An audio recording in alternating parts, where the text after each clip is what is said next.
तो welcome two unit 5। ठीक है, जो है आपका विधायिका एवं निर्वाचन नीति फर्स्ट। ठीक है, सबसे पहले हम पढ़ेंगे पार्लियामेंट्री सिस्टम, संसदीय प्रणाली। ओके, तो इधर विशेषता देखते हैं, फिर इधर है अर्थ क्या है। द्वैध कार्यपालिका का मतलब क्या होता है? द्वैध का मतलब होता है कि राज्य का नाममात्र प्रमुख प्लस वास्तविक कार्यपालिका प्रधानमंत्री के नेतृत्व में मंत्रिपरिषद। ठीक है, तो ये होती है द्वैध कार्यपालिका। ठीक है, राज्य का नाम मात्र का प्रमुख होता है जैसे कि राष्ट्रपति, और एक वास्तविक कार्यपालिका होती है जैसे कि भारत में प्रधानमंत्री में नियुक्त होती है। ठीक है, तो वो होती है आपकी द्वैध कार्यपालिका। ओके, नेक्स्ट, शक्तियों का संलयन। इसका मतलब है कि कार्यपालिका विधायिका का ही अंग होती है, जो एग्जीक्यूटिव हो वो लेजिस्लेचर का ही अंग होती है, तो वो होता है शक्तियों का संलयन। ठीक है, और उसके बाद सामूहिक उत्तरदायित्व। इसका मतलब होता है कि मंत्रिपरिषद सामूहिक रूप से निम्न सदन के प्रति, किसके प्रति? निम्न सदन के प्रति, लोअर सदन के जो उसके प्रति उत्तरदायी होती है। ठीक है, जैसे कि लोकसभा। और राजनीतिक समरूपता का मतलब क्या होता है? इसका मतलब है कि मंत्रिपरिषद है वो सामान्यतः एक ही दल या गठबंधन से होती है। जो मंत्रिपरिषद होती है वो सामान्यतः एक ही दल और गठबंधन से होती है। इसके बाद प्रधानमंत्री का नेतृत्व देखते हैं। प्रधानमंत्री का नेतृत्व, प्रधानमंत्री सरकार का वास्तविक प्रमुख होता है। जो प्रधानमंत्री होता है वो सरकार का, किसका? सरकार का वास्तविक प्रमुख होता है। ठीक है, ऊपर हमने देखा द्वैध कार्यपालिका में। ठीक है, उसके बाद बहुमत समर्थन आवश्यक। सरकार को निम्न सदन का विश्वास बनाए रखना होता है, बहुमत समर्थन आवश्यक। उसके बाद निम्न सदन का विघटन, यानी कि कार्यपालिका समय से पूर्व विघटन की सिफारिश कर सकती है। कौन?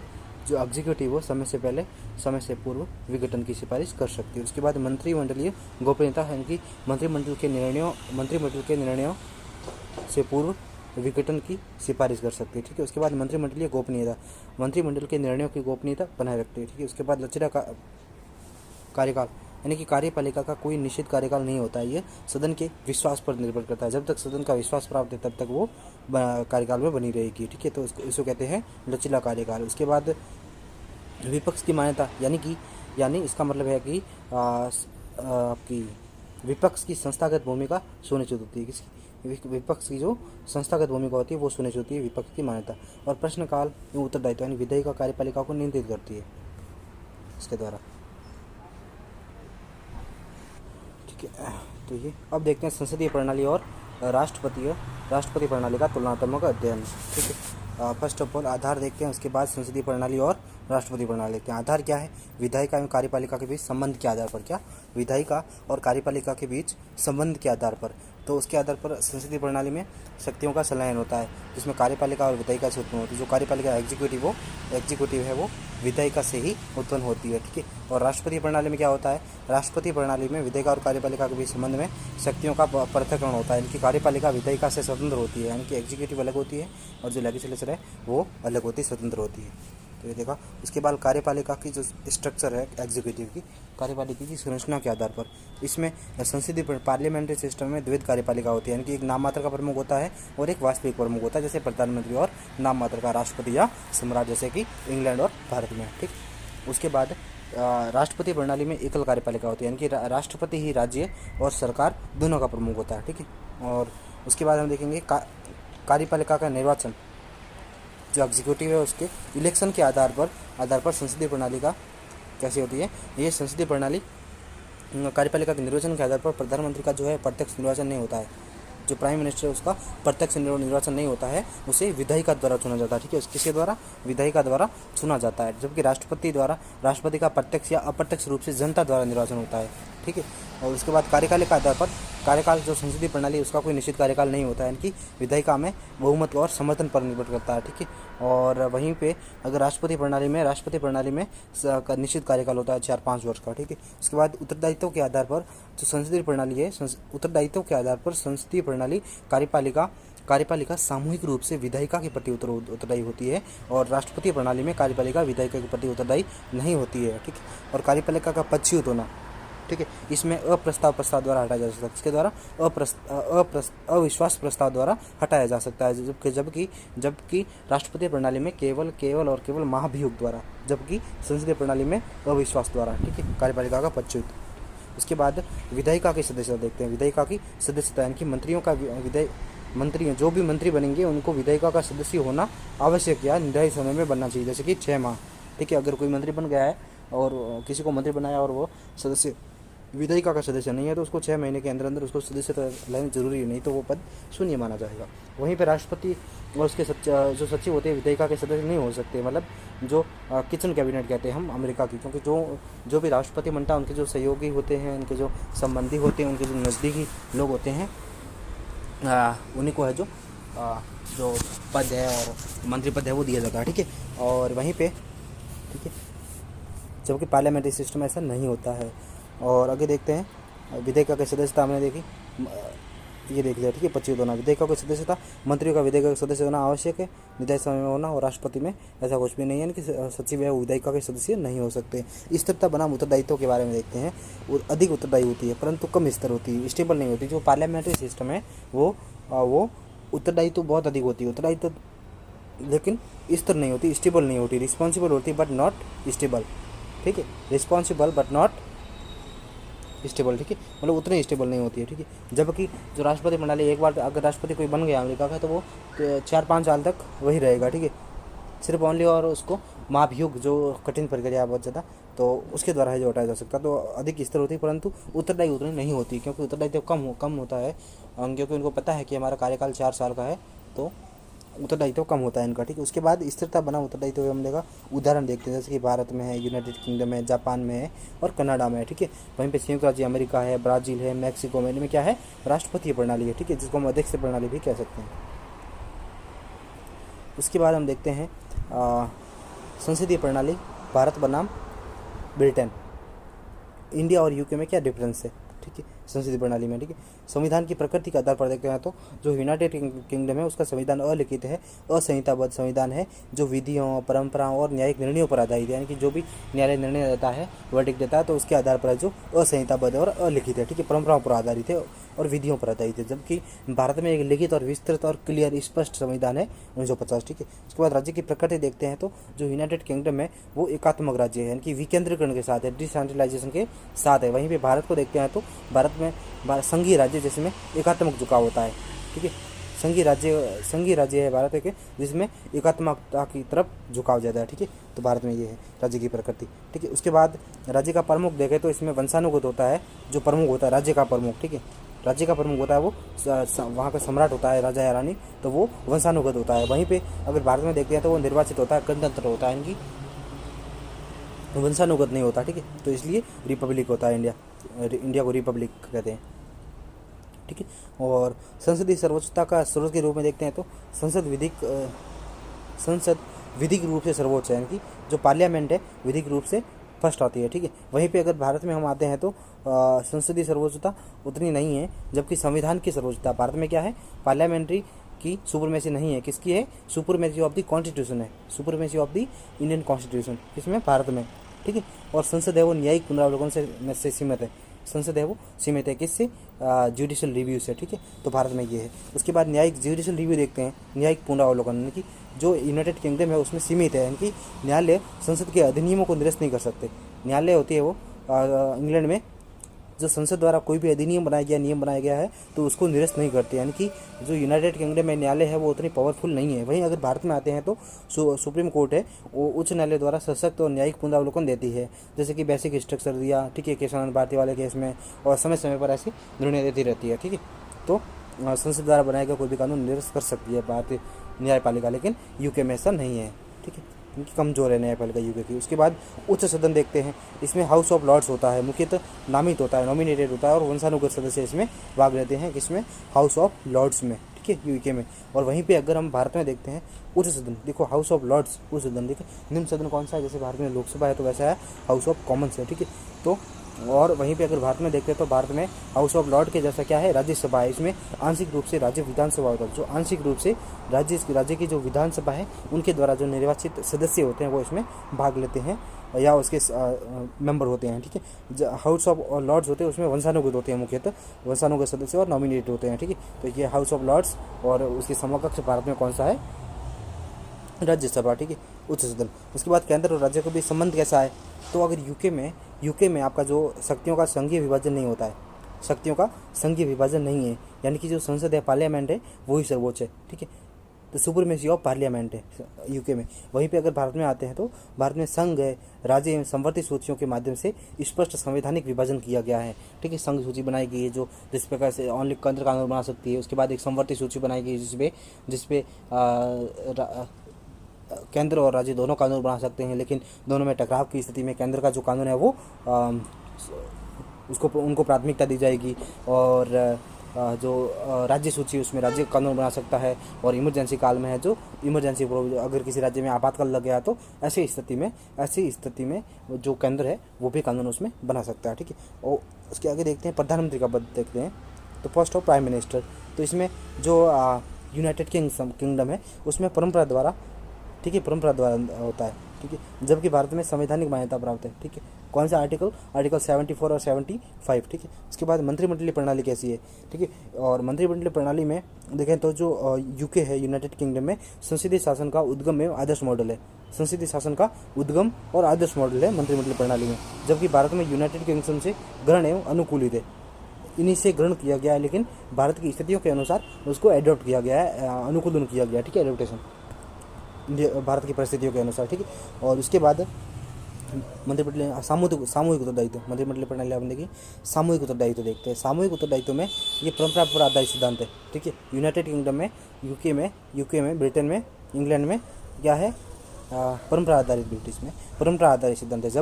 जबकि भारत में स्पष्ट है, जो क्लियर कॉन्स्टिट्यूशनल प्रोविजंस किए गए हैं, इनकी स्पष्ट संवैधानिक प्रावधान किए गए हैं। आर्टिकल 75 सब क्लाउज 3 में ये किया गया है। सामूहिक उत्तरदायित्व कौन से है, 75 सब क्लाउज 3 क्या है, सामूहिक उत्तरदायित्व, कलेक्टिव रिस्पॉन्सिबिलिटी। ठीक है, उसके बाद लिखित अधिकार संरक्षण देखते हैं। इसमें संहिताबद्ध मौलिक अधिकार नहीं है। ठीक है, यानी कि जो क्लियर मौलिक अधिकार इसमें नहीं दिए गए हैं, विधियों द्वारा संरक्षित है। विधियों द्वारा मौलिक अधिकार संरक्षित है। लेकिन भारत में जो संविधान का जो भाग 3 है वो मौलिक अधिकारों की गारंटी प्रदान करता है। और संविधान में न्यायपालिका की भूमिका देखते हैं तो संसदीय सर्वोच्चता के कारण न्यायपालिका गौण है। वहीं पे अगर भारत में देखते हैं तो न्यायपालिका संविधान के विरुद्ध कानूनों को निरस्त कर सकती है। ठीक है, कानूनों को निरस्त कर सकती है। तो ये देखा। उसके बाद हम देखते हैं नीतिगत संरचना देखते हैं। नीतिगत संचालन के अंतर्गत गवर्न बाई। ठीक है, तो अब ये सारणी देखते हैं कि मतलब कि जो संसदीय प्रक्रियाएं हैं,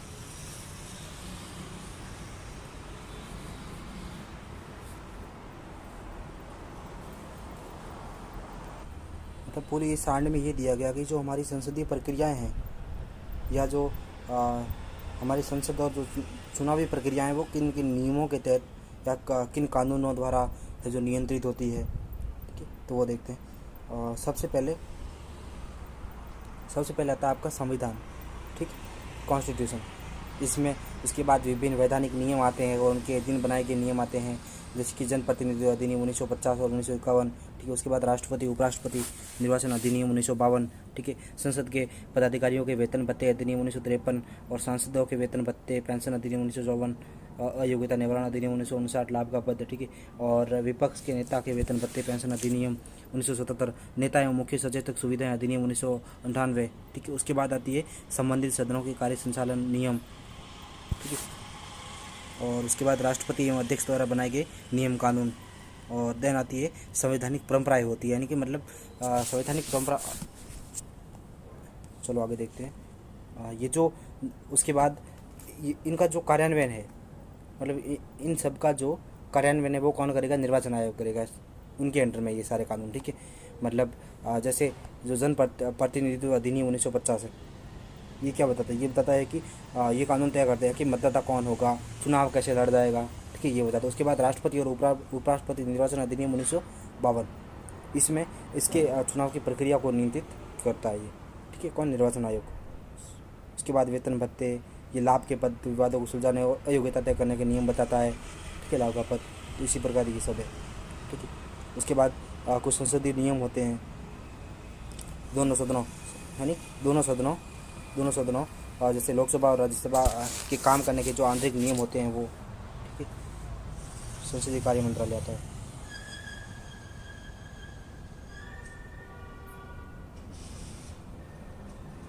उसके बाद ये संसदीय कार्यों की मंत्रिमंडलीय समिति, यानी कि ये समिति संसद के कामकाज की जो पूरी रूपरेखा होती है वो तैयार करती है। संसदीय कार्यों की मंत्रिमंडलीय समिति होती है। उसके बाद संसदीय कार्य मंत्रालय क्या होता है? ये आपका होता है सदन की जो दैनिक कार्यवाही का जो संचालन है वो करता है। ठीक है, तो इस प्रकार हमने ये देखा। ठीक है, उसके बाद ये संवैधानिक परंपराएं भी होती है। मतलब संवैधानिक परंपराओं का मतलब ये होता है कि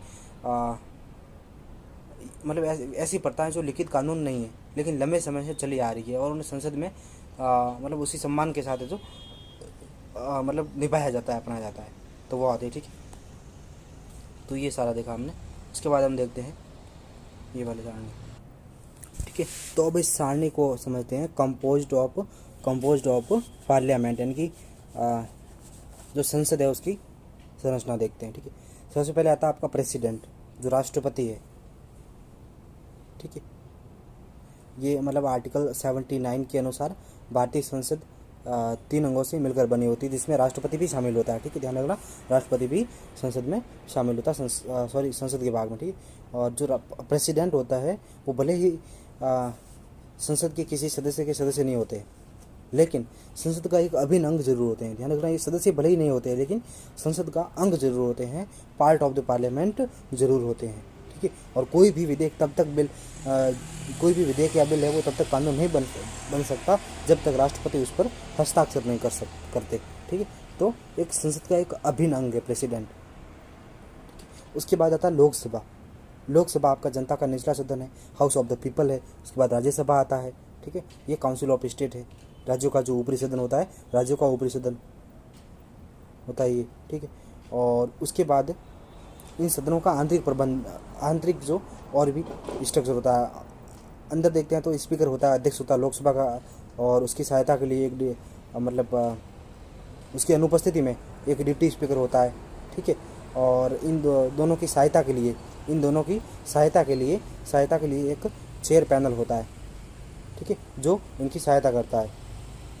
ठीक है, जो अध्यक्षों का एक पैनल होता है जो सदन के संचालन में इनकी मदद करता है। ठीक है, और वहीं वैसे इनका एक सभापति होता है। सभापति कौन होता है? सभापति आपका उपराष्ट्रपति होता है। कौन होता है? भारत का जो उपराष्ट्रपति है वो राज्यसभा का प्रधान सभापति होता है। राज्यसभा का। फिर उसका एक और उपसभापति होता है जो उसकी सभापति की अनुपस्थिति में कार्य करता है। ठीक है, फिर इन दोनों की सहायता के लिए एक उपसभापति पैनल होता है। ठीक है, वरिष्ठ सदस्यों का एक पैनल होती है, सभापति और जो उपसभापति, इन दोनों की सहायता करता है। ठीक है, तो ये देखा हमने। उसके बाद लोकसभा में देखते हैं तो गवर्नमेंट, प्राइवेट, इंडिपेंडेंट 3 प्रकार के मेंबर होते हैं। ठीक है, गवर्नमेंट मेंबर वो होते हैं जो सत्ताधारी पार्टी है या गठबंधन सरकार है। ठीक है, तो उनके जो मंत्री होते हैं वो होते हैं सरकारी सदस्य। ठीक है, तो ये हमने देखा गवर्नमेंट होते हैं। प्राइवेट कौन होते हैं? प्राइवेट मतलब जो सरकार में नहीं है, मंत्री नहीं है, तो वो प्राइवेट मेंबर होते हैं। एक होते हैं इंडिपेंडेंट, की जो स्वतंत्र होते हैं, मतलब जो किसी भी पार्टी से संबंधित नहीं होते हैं, तो उनको कहते हैं इंडिपेंडेंट मेंबर। तो 3 प्रकार के मेंबर हमने देखे। ठीक है, तो पहला कौन सा? गवर्नमेंट, यानी कि जो सत्ताधारी दल या गठबंधन के सांसद होते हैं। सत्ताधारी दल या गठबंधन के सांसद क्या होते हैं? गवर्नमेंट मेंबर होते हैं। उसके बाद प्राइवेट क्या होते हैं? प्राइवेट वे सांसद जो मंत्री नहीं है, तो वो क्या कहते हैं? प्राइवेट। ठीक है, ध्यान रखना, जो सत्ताधारी पार्टी के हैं लेकिन वो मंत्री नहीं है, मंत्री पद नहीं है उनके पास, तो वो प्राइवेट ही कहलाएंगे। ठीक है, उसके बाद आपका आता है इंडिपेंडेंट मेंबर, यानी कि जो किसी भी पार्टी से नहीं जुड़े हुए हैं। ठीक है, तो इंडिपेंडेंट मेंबर होते हैं। उसके बाद हाउस ऑफ लीडर कौन होता है? हाउस ऑफ लीडर सबसे बड़ी जो विपक्ष की पार्टी का जो नेता होता है वो होता है। ठीक है, जो विपक्ष की सबसे बड़ी पार्टी होती है उसका जो नेता होता है लीडर ऑफ अपोजिशन होता है। ठीक है, उसके बाद एक व्हीप होता है, व्हीप, हाउस ऑफ लीडर। देखिए, हाउस ऑफ लीडर कौन होता है? हाउस ऑफ लीडर मतलब सदन का नेता होता है। देखो, सामान्यतः भारत में प्रधानमंत्री होता है, लेकिन संविधान में कहीं भी जिक्र नहीं है कि प्रधानमंत्री सदन का नेता होगा, ये परंपरा के अनुसार है। ठीक है, तो प्रधानमंत्री है वो सामान्यतः सदन का नेता होता है। ठीक है, सत्ताधारी दल का नेता लीडर, हाउस लीडर मतलब जो भी सरकार में है पार्टी, उसका जो मेन सदस्य होता है वो। ठीक है, या इसके द्वारा कोई नामित व्यक्ति भी हो सकता है सदन का नेता। ठीक है, और ऑपोजिशन लीडर हमने देखा। उसके बाद व्हीप देखा। व्हीप वो होता है मतलब हर एक पार्टी का व्हीप होता है। जैसे कोई भी मतलब उनका काम होता है कि जो किसी भी बिल के समय या जो मतलब जो सदस्य है वो टाइम टू टाइम है जो उपस्थित रहे समय पर, और जब वोटिंग का टाइम आए तो मतलब ये इनके निर्देशों का पालन करे, मतलब जो व्हीप कहेगा मतलब उसी के अकॉर्डिंग वो वोट करे। अगर उसके खिलाफ जाके वोट करते हैं तो व्हीप है वो उनके ऊपर एक्शन ले सकता है, पार्टी से निष्कासित कर सकता है। इससे बहुत सारे प्रावधान किए गए हैं, तो आगे देखेंगे। तो ये होता है व्हीप, ठीक। उसके बाद हम जाते हैं राज्यसभा में। तो इसमें भी गवर्नमेंट, प्राइवेट और इंडिपेंडेंट मेंबर होते हैं, ठीक है। इसमें भी हाउस ऑफ लीडर होता है, अपोजिशन लीडर और व्हिप्स, ठीक है। तो ये सब सेम चीज़ें हैं। उसके बाद इसमें जो लोकसभा है, इसमें लोकसभा सेक्रेटरीट होता है, सचिवालय होता है लोकसभा का सचिवालय, जिसमें सेक्रेटरी जनरल होता है और ऑफिसर्स होते हैं। ये सामान्यतः जो प्रशासनिक अधिकारियों का समूह होता है, प्रशासनिक जो अधिकारी होते हैं उनका समूह होता है, ठीक है। और वहीं पे राज्यसभा में भी सेम, राज्यसभा सेक्रेटरीट होता है, राज्यसभा सचिवालय होता है, उसमें सेक्रेटरी जनरल होता है, ऑफिसर्स होते हैं। ये भी प्रशासनिक सेवकों का, सिविल सेवकों का समूह होता है, ठीक है। और यहाँ पे देखो ये इंपॉर्टेंट बात है कि जो vice president ex officio Rajya Sabha chair बराबर नहीं मेंबर, यानी कि इसका मतलब है कि जो वाइस प्रेसिडेंट है, यानी कि जो उपराष्ट्रपति है, जो राज्यसभा के पदेन सभापति है, राज्यसभा के पदेन सभापति है, वो राज्यसभा के मेंबर नहीं होते हैं। ध्यान रखना, वेरी वेरी इंपॉर्टेंट है कि नहीं होते हैं। वहीं पे अगर आप लोकसभा में जाते हो, तो जो स्पीकर होता है वो सदस्य होता है, लोकसभा का सदस्य होता है। लेकिन राज्यसभा में जो इनका स्पीकर या मतलब कहो सभापति होता है, वो राज्यसभा का सदस्य नहीं होता है। ध्यान रखना, सदस्य नहीं होता है, लेकिन सभापति होता है, लेकिन सदस्य नहीं होता है। लेकिन लोकसभा के अध्यक्ष है वो सदन के ही सदस्य होते हैं। तो ये मैंने देखा। तो इस प्रकार ये दोनों सदन पूरे हो गए। उसके बाद बीच में आपका ये डिपार्टमेंटली रिलेटेड स्टैंडिंग कमेटीज होती है, यानी कि मतलब विभागीय समितियाँ होती हैं। विभागीय समितियाँ मतलब ऐसे होती है, ये समितियाँ विभिन्न मंत्रालयों के जो कोई भी बजट है और जो कार्यों की है जो गहराई से जांच करती है, ठीक है। उनके क्या परिणाम होंगे, कैसे स्थापित होगी जो कोई भी योजना है, तो उनके ऊपर डीप है जो रिसर्च करते हैं और जांच करते हैं गहराई से। और ये कार्यपालिका की जवाबदेही तय करने का सबसे सशक्त माध्यम होता है डिपार्टमेंट रिलेटेड स्टैंडिंग कमेटी, ठीक। कोई भी घटना होगी तो उसमें विभागीय समिति बना दो, या कोई भी योजना लानी है, किसी की जांच करनी तो डिपार्टमेंट कमेटी बना दो। तो ये होती है मतलब कार्यपालिका की जवाबदेही तय करने का सबसे सशक्त माध्यम होती है डिपार्टमेंटली रिलेटेड स्टैंडिंग कमेटी होती है। उसके बाद सिंगल और जॉइंट दो कमेटियाँ होती है। सिंगल कमेटियाँ वो होती है मतलब जब जो सिर्फ एक ही सदन से, जैसे कि लोकसभा से ओनली लोकसभा के सदस्य से बनी है तो वो एक एकल समिति होगी, ठीक है। और जॉइंट मतलब लोकसभा और राज्यसभा दोनों के मेंबर होंगे, ठीक है। लोकसभा और राज्यसभा दोनों के मेंबर होंगे, तो वो होती है सिंगल या जॉइंट कमेटी, ठीक है। उसके बाद एड हॉक या स्टैंडिंग कमेटी होती है। एड हॉक का मतलब होता है जो किसी विशिष्ट उद्देश्य के लिए बनाई जाती है, और जो विशिष्ट उद्देश्य या विशेष उद्देश्य पूरा होने के बाद इसको एड हॉक को भंग कर दिया जाता है, ठीक है। इसको भंग कर दिया जाता है। जबकि जो एड हॉक कमेटी होती है, ये एड हॉक कमेटी है जो विशेष उद्देश्य के लिए होती है। जबकि स्टैंडिंग कमेटी होती है वो हर साल गठित होती है, और इनका जो काम है वो निरंतर चलता रहता है। जैसे कि जो पैक है, ठीक है, पैक है वो जैसे लोक लेखा समिति, पब्लिक अकाउंट कमेटी, ये क्या है कि स्टैंडिंग कमेटी है। तो इस प्रकार जो है हमने ये पूरा कंपोजिशन देखा। और यहीं पे भी सेम है भाई, विकल्प संयुक्त सरकारी निजी सचेतक देख लो एक बार, ठीक है। ये तो 10 समितियाँ होती, स्थायी समितियाँ, ये सब जो ऊपर हमने पढ़ा वही है, ठीक है। देख देते हैं राज्य स्तर पर विधायिका। एक बार ये पॉज करके आपको देखना है तो देख लो।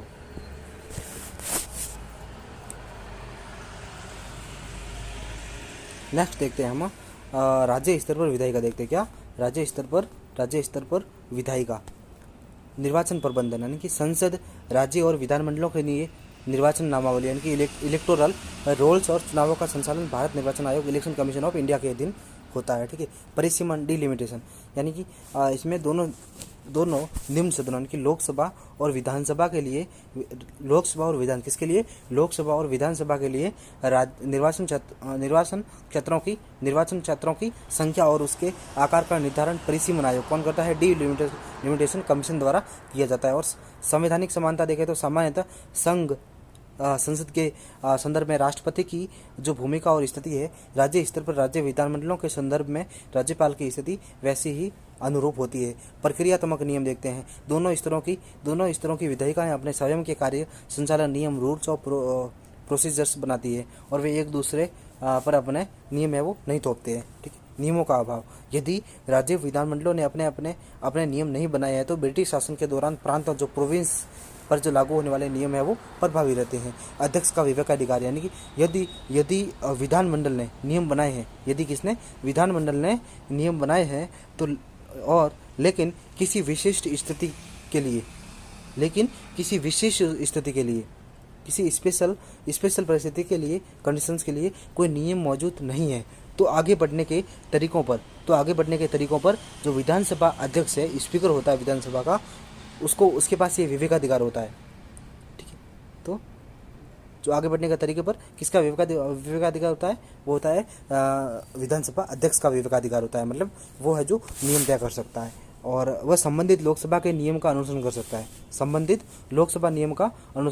कर सकता है। मतलब जिस प्रक्रिया के लिए जो नियम लोकसभा में है वही नियम है वो विधानसभा में लागू कर सकता है। कौन? विधानसभा का स्पीकर, विधानसभा अध्यक्ष। ठीक है। Legislature speaker. और उसके बाद ब्रिटिश हाउस ऑफ कॉमन्स के नियमों को लागू कर सकती है।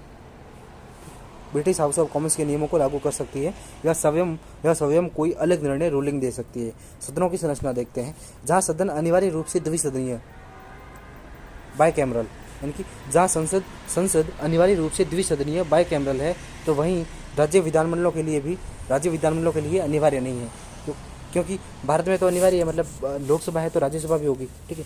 लोकसभा है तो राज्यसभा भी है। ठीक है। लेकिन राज्य विधानमंडलों में राज्यों के लिए ज़रूरी नहीं है। राज्यों में मतलब किसी राज्य में विधान परिषद है, किसी में नहीं है। ठीक है। मतलब राज्यसभा के समकक्ष। और अब देखते हैं विधान परिषद एसएलसी क्या है, यानी कि लेजिस्लेटिव काउंसिल, विधान परिषद। तो वर्तमान में केवल कहाँ पे? उत्तर प्रदेश में है, बिहार में है। ठीक है। उत्तर प्रदेश, बिहार और उधर आंध्र प्रदेश में, साउथ में तेलंगाना, कर्नाटक में है। ठीक है। और महाराष्ट्र में, ऊपर गुजरात के पास महाराष्ट्र में विधान परिषद एसएलसी अस्तित्व में है। ठीक है। ये ध्यान रखना, ये संविधान में उल्लेखित है। ये वेरी इंपॉर्टेंट है कि ये जो एसएलसी है, विधान परिषद है, वो संविधान में उल्लेखित है इन राज्यों में। ठीक है। उत्तर प्रदेश में, बिहार में, कहाँ पे? उत्तर के दो राज्य कौन से? उत्तर प्रदेश और बिहार। अगर मध्य प्रदेश आएगा तो वो गलत होगा, मध्य प्रदेश नहीं है शामिल। और उधर आप जाओगे पूर्व में तो आंध्र प्रदेश, पूर्व दक्षिण में आंध्र प्रदेश। उधर साउथ में जाओगे, साउथ में कर्नाटका। ठीक है। और दक्षिण पश्चिम में कर्नाटका। ठीक है। और उधर नीचे बीच में महाराष्ट्र। ठीक है। तो इनमें है कितने राज्यों में? 1 2 3 4 5 और 6 राज्यों में। वर्तमान में 6 राज्यों में एसएलसी अस्तित्व में है। ठीक है। इनकी राज्य Vidhan Parishad, state legislative council कितने राज्यों में? 6 राज्यों में। कौन से? उत्तर प्रदेश, बिहार, आंध्र प्रदेश, तेलंगाना, कर्नाटक, महाराष्ट्र में है। ठीक है। और परिषद की स्थिति देखते हैं। देखो, राज्य विधान परिषद जो स्टेट लेजिस्लेटिव काउंसिल होती है, उसकी विधानसभा स्टेट लेजिस्लेटिव असेंबली के सापेक्ष वह स्थिति नहीं है जो राज्यसभा की लोकसभा के सापेक्ष, यानी कि मतलब राज्यों में जैसे मतलब केंद्र में लोकसभा है तो वैसे ही स्टेट में क्या है? विधानसभा। लेकिन जो केंद्र में राज्यसभा है ऊपर, ठीक है, राज्यसभा है, वैसे ही विधान परिषद नहीं होती है। मतलब उसकी जैसी शक्तियां हैं जो नहीं प्राप्त है, जैसे केंद्र में राज्यसभा को है। ठीक है। तो यही इसमें कहा गया है कि जो राज्य विधान परिषद यानी कि विधानसभा लेजिस्लेटिव जो असेंबली के सापेक्ष वह स्थिति नहीं है जो राज्यसभा को लोकसभा के सापेक्ष प्राप्त है। ठीक है। और अर्थात जो विधान परिषद की शक्तियाँ हैं वो राज्यसभा की तुलना में काफ़ी सीमित है। हाँ, कुछ हद तक मेल खाती है, जैसे कि किसी विधेयक को रोकना है, मतलब उस पर चर्चा करनी है तो वो डिले कर सकती है, तो वहीं पे राज्यसभा के पास भी ये सकती है, लेकिन और विधान परिषद के पास भी है राज्यसभा की जैसी। लेकिन उसके अलावा है जो मतलब जो महत्वपूर्ण शक्तियाँ हैं वो विधान परिषद को नहीं है, जैसे कि राज्यसभा को दी गई है। जैसे साधारण कानूनों में लोकसभा को भी समान शक्तियाँ प्राप्त है और राज्यसभा को भी। ठीक है। तो वैसे इन दोनों को नहीं है। ठीक है। आगे देखते हैं, काफ़ी सीमित है, मतलब लिमिटेड है। और पीठासीन अधिकारी देखते हैं, जो प्रेसिडिंग ऑफिसर है वो देखते हैं, जहाँ उपराष्ट्रपति होता है, वाइस प्रेसिडेंट होता है। वाइस प्रेसिडेंट जो राज्यसभा है, राज्यसभा का क्या होता है? एक्स ऑफिशियो होता है। एक्स ऑफिशियो चेयर यानी कि प्रधान सभापति होता है। किसका? राज्यसभा का प्रधान सभापति कौन? उपराष्ट्रपति। ठीक है। वहीं पे विधान परिषद अपने सदस्यों में ही सभापति का चुनाव करती है। तो वहाँ पे आपका राज्यपाल नहीं होता है। ऑप्शन में आपको कंफ्यूज करने के लिए दे दिया जाएगा कि मतलब या उपराज्यपाल ऐसा कुछ नहीं होता कि जैसे मतलब राष्ट्रपति की जो स्थिति होती है केंद्र में, वही मतलब राज्य की होती है आपकी राज्यपाल की होती है राज्य में। तो ऐसा नहीं है मतलब, तो वैसे मतलब आप कन्फ्यूज हो जाओ कि उपराष्ट्रपति की जो स्थिति है वही राज्यसभा में है, तो वहीं पे स्टेट में जो स्टेट लेजिस्लेटिव काउंसिल है, विधान परिषद है, उसमें भी उपराज्यपाल है जो उपसभापति होता है। तो ऐसा नहीं है। जो विधान परिषदें होती है जिन जिन राज्यों में, वो अपने सदस्यों में ही किसमें से? अपने सदस्यों में से ही सभापति यानी कि चेयरमैन का चुनाव करती है। ठीक है, तो ये इंपॉर्टेंट हो गया। ठीक है। और केंद्र शासित प्रदेश जो यूटीज यूनियन टेरिटरीज है, कुछ जो यूनियन टेरिटरीज है या कुछ केंद्र शासित प्रदेश हो, जैसे कि जम्मू कश्मीर है, पुदुचेरी में कुछ विशेष प्रावधानों यानी कि स्पेशल प्रोविजंस के साथ विद स्पेशल प्रोविजंस के साथ एक सदनीय कैसी है? यूनिकैमरल व्यवस्था। कैसी है? एक सदनीय व्यवस्था है। जम्मू कश्मीर है, पुदुचेरी, वहाँ पे कुछ यूटीज में। ठीक है, कैसी है? एक सदनीय यूनिकैमरल व्यवस्था है। और राष्ट्रीय राजधानी, तो वही राष्ट्रीय राजधानी क्षेत्र जो एनसीटी है, नेशनल कैपिटल टेरिटरी, इसमें दिल्ली में भी कुछ विशेष संवैधानिक प्रावधानों के साथ एक सदनीय विधायिका की व्यवस्था है। ठीक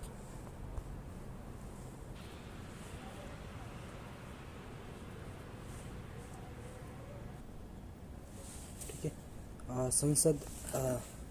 संसद के संदर्भ में राष्ट्रपति का सूचना का अधिकार। प्रधानमंत्री को संघ के प्रशासनिक कार्यों एवं विधायी प्रस्तावों से संबंधित मंत्रिपरिषद के सभी निर्णय राष्ट्रपति को संप्रेषित करने होते हैं।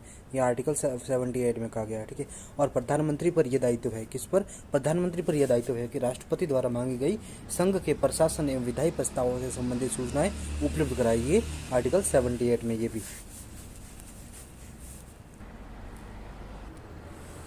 ठीक है, मतलब कार्यों और विधायी प्रस्तावों से संबंधित मंत्रिपरिषद के सभी निर्णय राष्ट्रपति को संप्रेषित करने होते हैं। तो ये आपका है 78 ए में। ठीक है, 78 ए में। और 78 बी में क्या है? मतलब मांगी गई जानकारी देना। यानी अगर राष्ट्रपति कोई खास जानकारी मांगते हैं तो प्रधानमंत्री को वो है जो जानकारी देना जरूरी है। तो वो क्या है? 78 बी में, 78 बी में ये प्रावधान। ठीक है। उसके बाद मंत्रिपरिषद के सामने मामला रखना, ये कौन सा है? 78 सी में। तो ये 78 ए में, ये बी में, और ये किसमें? सी में है। ठीक है, तीसरा वाला। यानी कि राष्ट्रपति ये निर्देश दे सकते हैं कि किसी मंत्री द्वारा लिया गया निर्णय मंत्रिपरिषद के समक्ष रखा जाए, और ऐसा करना प्रधानमंत्री का कर्तव्य है। आर्टिकल 78 सी में। तो ये सब देखा। राष्ट्रपति एवं संसद के सदन। राष्ट्रपति संसद के प्रत्येक सदन को ऐसे समय और स्थान पर बुला सकते हैं जैसा वे उपयुक्त समझे, किंतु एक सत्र की अंतिम बैठक और अगले सत्र की जो प्रथम बैठक है उनके बीच का जो अंतराल है वो 6 माह से अधिक नहीं होना चाहिए। वो किसमें है? आर्टिकल 85 में। ठीक है। इसमें देखो भाग नहीं लिखा गया। ये 85 का जो भाग 1 है, या आप ए कह सकते हैं, ए, या 85 भाग 1 में ये कहा गया है कि मतलब राष्ट्रपति समय समय पर संसद की बैठक बुलाएंगे, लेकिन एक सत्र की जो अंतिम बैठक और अगले सत्र की जो पहली बैठक उनके बीच का अंतर 6 माह से अधिक नहीं होना चाहिए। तो ये देखा। ठीक है। और लोकसभा को बुलाने, स्थगित करने या भंग करने का जो प्रस्ताव है वो प्रधानमंत्री द्वारा मंत्रिमंडल के परामर्श के साथ या बिना परामर्श के किया जा सकता है। क्या? लोकसभा को बुलाने, स्थगित करने, भंग करने का प्रस्ताव किसके द्वारा? प्रधानमंत्री के द्वारा। किसकी परामर्श से? मंत्रिमंडल के परामर्श से, या फिर बिना परामर्श के किया जा सकता है। ठीक है, ये देखा। और राष्ट्रपति संसद के कौन? प्रेसिडेंट पार्लियामेंट के किसी भी सदन, चाहे लोकसभा या राज्यसभा, किसी भी सदन या दोनों सदनों यानी कि लोकसभा और राज्यसभा का सत्रावसान कर सकते हैं। कौन? राष्ट्रपति। किसका? राज्यसभा या लोकसभा या दोनों सदनों का स्वतः सत्रावसान कर सकते हैं, तथा लोकसभा को भंग भी कर सकते हैं। ध्यान रखना, लोकसभा को भंग भी कर सकते हैं, लेकिन राज्यसभा को नहीं कर सकते। ठीक है, कौन? राष्ट्रपति। और राज्य स्तर पर यही अधिकार किसको है? राज्यपाल को प्राप्त है, जो विधानमंडलों के सदनों का सत्रावसान कर सकते हैं, और विधानसभा को भंग कर सकते हैं। नेक्स्ट है प्रत्येक लोकसभा के आम चुनावों के बाद प्रथम सत्र और प्रत्येक वर्ष के प्रथम सत्र के आरंभ में राष्ट्रपति दोनों सदनों की संयुक्त बैठक जो जॉइंट सेशन होता है उसको संबोधित करते हैं और सत्र बुलाने के कारणों की जानकारी देते हैं। ये किस में है? आर्टिकल 87 में। आर्टिकल 87 में क्या है कि प्रत्येक लोकसभा के आम चुनाव जो होते हैं उसके बाद जो पहली बैठक होती है या जो पहला सत्र होता है वो, तथा प्रत्येक वर्ष का जो पहला सत्र होता है उसमें उसके आरंभ में राष्ट्रपति प्रेसिडेंट दोनों सदनों की संयुक्त बैठक जॉइंट मीटिंग या जॉइंट सेशन को संबोधित करते हैं। क्या करते हैं? संबोधित करते हैं और सत्र बुलाने के कारणों की जानकारी देते हैं कि सत्र क्यों बुलाना है, तो उसके कारणों की जानकारी वो देते हैं। आर्टिकल कौन सा आपका? 87, विशेष संबोधन जिसको कहते हैं। ठीक है, उसके बाद उद्घाटन अभिभाषण के अतिरिक्त राष्ट्रपति किसी भी सदन या दोनों सदनों की संयुक्त बैठक को संबोधित कर सकते हैं। किसको? संयुक्त बैठक को संबोधित कर सकते हैं। दोनों, एक सदन की या दोनों सदनों की संयुक्त बैठक को संबोधित कर सकते हैं तथा सदस्यों की जो उपस्थिति आवश्यक कर सकते हैं। किसकी? सदस्यों की उपस्थिति आवश्यक कर सकते हैं। ये आर्टिकल 86 में। ध्यान रखना, विशेष जो संबोधन है वो आर्टिकल 86 में, विशेष संबोधन आर्टिकल 86 में। लेकिन आपके जो आर्टिकल 87 में क्या है कि मतलब जो प्रथम आम चुनाव होते हैं उसके बाद जो पहली बैठक होती है वो, ठीक है, वो संबोधित करेंगे राष्ट्रपति, और जो प्रत्येक वर्ष की जो पहली बैठक होती है वो, तो दोनों है जो राष्ट्रपति है वो संबोधित करेंगे दोनों बैठकों को। लेकिन 86 में है विश्व संबोधन। आपका 86 में क्या है? विशेष संबोधन, जिसमें इन दोनों स्थितियों के अतिरिक्त राष्ट्रपति या किसी एक सदन की या दोनों सदनों की संयुक्त बैठक को संबोधित कर सकते हैं। ठीक है, और सदस्यों की जो उपस्थिति है वो अवश्य कर सकते हैं। वो आर्टिकल 86 में है। ठीक है, नेक्स्ट, तो ये देखो हमने राष्ट्रपति संसद के किसी भी सदन को संदेश भेज सकते हैं। कौन? राष्ट्रपति संसद के किसी भी सदन को संदेश भेज सकते हैं, चाहे वह लंबित विधेयक से संबंधित हो, चाहे वो किसी भी लंबित विधेयक से पेंडिंग बिल से संबंधित हो या अन्य किसी विषय से। ये आर्टिकल 86 में कहा गया है। ठीक है, और निम्न स्थितियों में राष्ट्रपति राज्यसभा के कार्यवाहक सभापति की नियुक्ति करते हैं। कौन? कैसी स्थितियों में? निम्न स्थितियों में। कौन कौन सी स्थितियां हैं? पहली स्थिति आपकी राष्ट्रपति का पद रिक्त हो, जब सभापति का पद रिक्त हो, या फिर उपराष्ट्रपति जो पदेन सभापति होता है राज्यसभा का, वो राष्ट्रपति के कार्यों का निर्वहन करता है। ठीक है ना, मतलब राष्ट्रपति के कार्यों का निर्वहन कर रहे हो और उपसभापति का पद भी रिक्त हो, आर्टिकल 91। तो ऐसी स्थितियों में इन स्थितियों में जो राष्ट्रपति है वो राज्यसभा के कार्यवाहक सभापति की नियुक्ति कर सकते हैं। कौन सी स्थिति? सभापति का पद रिक्त हो, ठीक है, उपराष्ट्रपति राष्ट्रपति के कार्यों का निर्वहन कर रहा हो या फिर उपसभापति का जो पद है वो रिक्त हो, तो ऐसी स्थिति में कार्यवाहक सभापति की नियुक्ति कर सकते हैं। और जो उपसभापति का पद रिक्त हो, तो ऐसी स्थिति में मतलब ये आर्टिकल किसमें? 91 में। ठीक, नेक्स्ट देखते हैं राष्ट्रपति। कौन? राष्ट्रपति लोकसभा के सदस्यों में से अस्थायी अध्यक्ष यानी कि स्पीकर प्रोटेम नियुक्ति करते हैं, जो नई लोकसभा की पहली बैठक की अध्यक्षता करते हैं। जो नई लोकसभा है उसकी जो पहली बैठक की अध्यक्षता है वो कौन करते हैं? प्रोटेम स्पीकर करते हैं। ठीक है, प्रोटेम स्पीकर करते हैं। और जो प्रोटेम स्पीकर उसकी नियुक्ति कौन करता है? राष्ट्रपति करता है। किस में से करता है? जो लोकसभा के सदस्य होते हैं उसमें से करता है। ये कैसा होता है? अस्थायी अध्यक्ष होता है। कौन होता है? Pro tem speaker. कब होता है? जब लोकसभा की जो पहली बैठक होती है नई लोकसभा की, उसकी अध्यक्षता करते हैं। ठीक है, और आर्टिकल किसमें है? ये 94 और 95 में। ठीक है, तो अब देखते हैं ये जो आर्टिकल 94 है इसमें क्या है। 94 में है कि अगर मतलब ये जो आर्टिकल ये बताता है कि स्पीकर जो अध्यक्ष होता है और डेप्यूटी स्पीकर जो उपाध्यक्ष होता है वो पद कब छोड़ते हैं। ठीक है, इसमें 3 मुख्य बातें हैं। क्या? पहली बात है कि अगर वे लोकसभा के सदस्य नहीं रहते हैं, मतलब स्पीकर है वो लोकसभा का सदस्य नहीं रहता है, ठीक है, तब वो पद छोड़ देता है, तो उनका पद है वो अपने आप खत्म हो जाता है। लोकसभा की सदस्यता खत्म होती है, अपने आप उसका पद खत्म हो जाता है। दूसरी स्थिति है कि वे खुद इस्तीफा दे सकते हैं। ठीक है, वे खुद इस्तीफा दे सकते हैं, और अध्यक्ष है वो किसको? उपाध्यक्ष को देगा, और उपाध्यक्ष किसको? अध्यक्ष को देगा। ठीक है, ये उल्टा सुल्टा ऐसे है। और तीसरी बात है कि उन्हें लोकसभा द्वारा हटाया भी जा सकता है, और इसके लिए इसके लिए क्या करना होगा, बहुमत से प्रस्ताव पास करना पड़ेगा। किसको, लोकसभा को बहुमत से प्रस्ताव पास करना पड़ेगा। तो ये 94 में दिया गया है कि जो लोकसभा का जो अध्यक्ष है, स्पीकर है, वो कब पद छोड़ेगा। सबसे पहला तो मतलब लोकसभा का सदस्य नहीं रहता है तो अपने आप पद स्वतः समाप्त हो जाता है।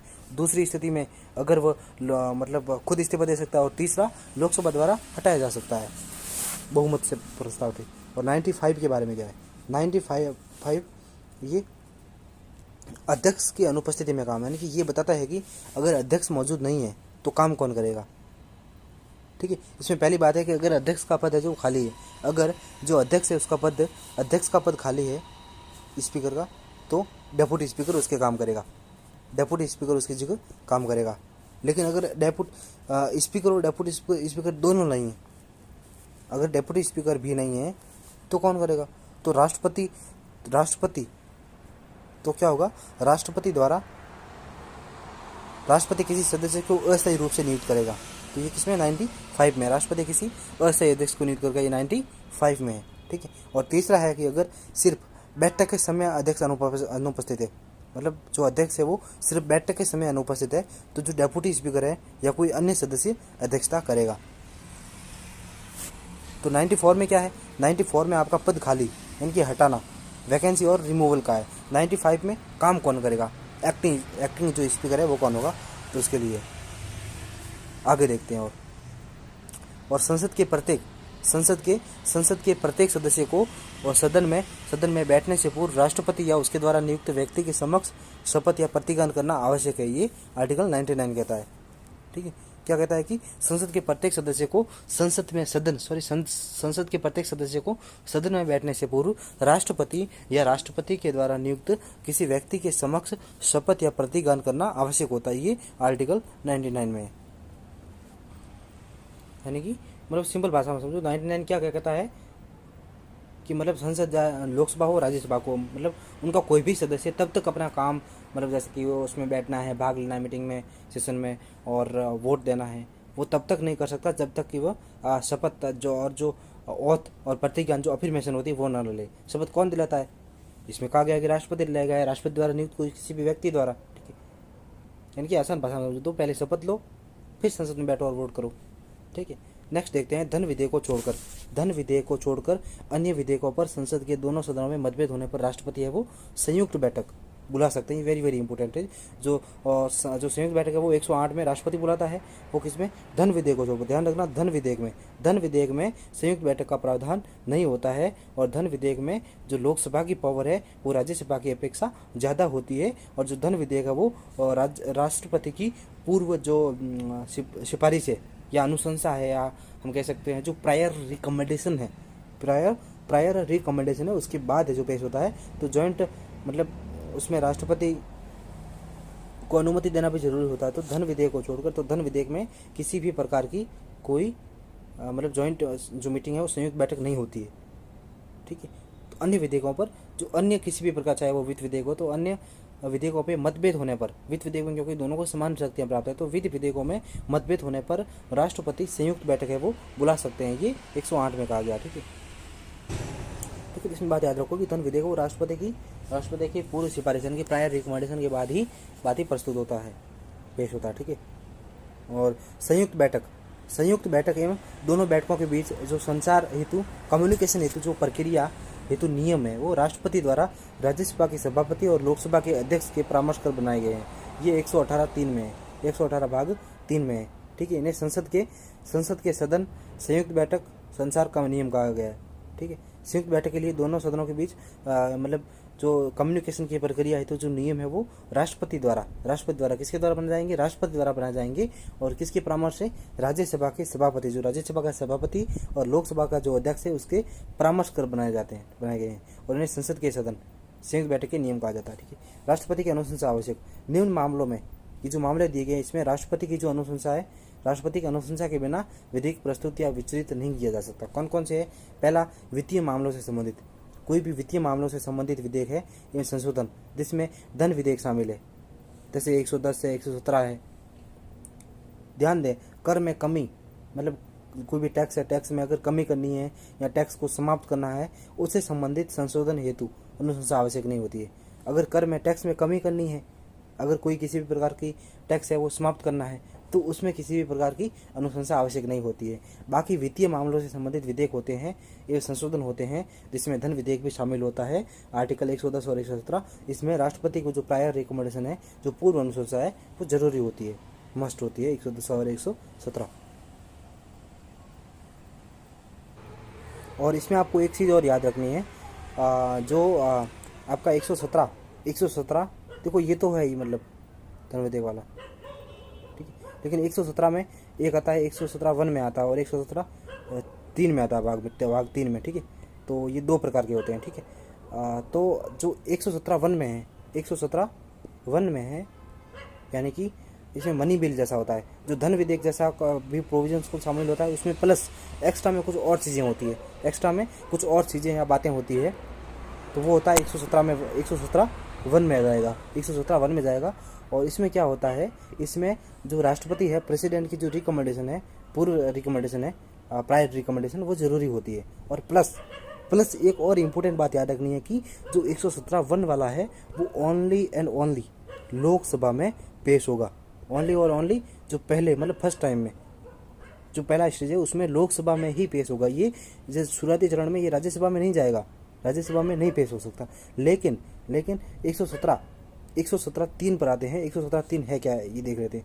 117(3) में इसमें सिर्फ जो खर्च वाले, जो एक्सपेंडिचर वाले जो बिल होते हैं, वो शामिल होते हैं। इनकी जो खर्च वाले बिल होते हैं, वो इसमें है, जो 117 भाग 3 में आते हैं। और इसमें भी जो प्रेसिडेंट की जो प्रायर रिकमेंडेशन होती है, वो ज़रूरी होती है। लेकिन प्लस जो सबसे इम्पोर्टेंट बात याद रखनी है कि जो 117(3) में आपको जो विधेयक है खर्च करने वाला, वो किसी भी सदन में आप पेश कर सकते हो। आप राज्यसभा में भी पेश कर सकते हो, और लोकसभा में भी पेश कर सकते हो। लेकिन 117(1) वाला है, वो ओनली आप लोकसभा में पेश कर सकते हो इसमें। और लेकिन बात ये इम्पोर्टेंट है कि दोनों में जो राष्ट्रपति की जो प्रायर रिकमेंडेशन है, वो जरूरी होती है। लेकिन जो पहले वाला है, वो ओनली आप लोकसभा में पेश कर सकते हो, और दूसरे वाला किसी में भी कर सकते हो, लोकसभा में भी और राज्यसभा में भी। देखो, अब थोड़ा ना इसमें जो मनी बिल और जो फाइनेंशियल बिल है, इसमें कुछ अंतर देख लेते हैं, ठीक है। अब सबसे पहले आर्टिकल, ये तो आपका 110 में आएगा, ठीक है, 110 में आएगा। और जो मनी बिल है, वो फाइनेंशियल बिल है, वो दो प्रकार के होते हैं, ठीक है। एक टाइप 1 का होता है, जो 117 में आता है, जिसमें मनी बिल की कुछ बातें होती है और कुछ अन्य प्रावधान भी होते हैं। और जो दूसरे प्रकार का है, वो 117 भाग 3 में आता है। इसमें सिर्फ एक्सपेंडिचर, यानी कि जो खर्च वाली चीज़ें होती है, वो आती है, ठीक है। अब इसमें जो विषय है, सब्जेक्ट क्या होते हैं, इसमें जो मनी बिल में आपका सिर्फ जो टैक्स होते हैं, जो उधारी होती है, या फिर जो कंसोलिडेटेड फंड है आदि, मतलब एक तरीके से पूरी तरह का वित्तीय होता है ये, ठीक है। और दूसरा इसके विषय क्या होते हैं, मनी बिल होता है, जो धन विधेयक की बातें होती है कुछ, ठीक है, जो 110 में है वो, और प्लस कुछ अन्य बातें, जो अन्य सामान्य बातें भी होती है, जो सामान्य कानून जैसी होती हैं, ठीक है। और दूसरा जो 117(3) में है, 117 भाग 3 में है, उसमें सिर्फ जो सरकारी खर्च है, जो गवर्नमेंट एक्सपेंडिचर है, जो कंसोलिडेटेड फंड से संबंधित होता है, तो वो आता है 117(3) से संबंधित है, ठीक है। अब एक और देखते हैं, जो राष्ट्रपति की सिफारिश है, राष्ट्रपति की सिफारिश इसमें ज़रूरी होती है, बिल्कुल मस्ट ज़रूरी होती है, ठीक है। और जो फाइनेंशियल बिल जो टाइप आपका 1 है, उसमें भी ज़रूरी होती है। यानी कि मतलब जो राष्ट्रपति की सिफारिश है, वो तीनों के लिए ज़रूरी होती है। फाइनेंशियल बिल 117(3) में भी ज़रूरी होती है, और 1 में भी ज़रूरी होती है, और 110 वाले मनी बिल में भी ज़रूरी होती है। तो तीनों में ज़रूरी होती है, ठीक है। उसके बाद ये कहाँ पेश होगा, जो मनी बिल है, वो मनी बिल है, ध्यान रखना, जो धन विधेयक वो सिर्फ और सिर्फ लोकसभा में पेश होगा। मतलब जो पेश होने का, यानी कि शुरुआती चरण में सिर्फ और सिर्फ लोकसभा में पेश होगा मनी बिल। और जो फाइनेंशियल बिल है, वो जो टाइप, इसके दो हमने देखा, मतलब कि इसके दो टाइप है, ठीक है। 117(1) में आता है, तो ये तो है जो आपका सिर्फ लोकसभा में पेश होगा। जो टाइप 1 का है, टाइप 1 वाला, वो ओनली लोकसभा में पेश होगा। सिर्फ और सिर्फ किसमें होगा, सिर्फ और सिर्फ लोकसभा में पेश होगा, ठीक है, लोकसभा में पेश होगा टाइप 1 वाला। लेकिन जो टाइप 2 वाला है, वो किसी भी सदन में, यानी कि एनी हाउस में पेश हो सकता है, किसी भी सदन में, राज्यसभा में भी हो सकता है और लोकसभा में भी हो सकता है, ठीक है, 2 वाला।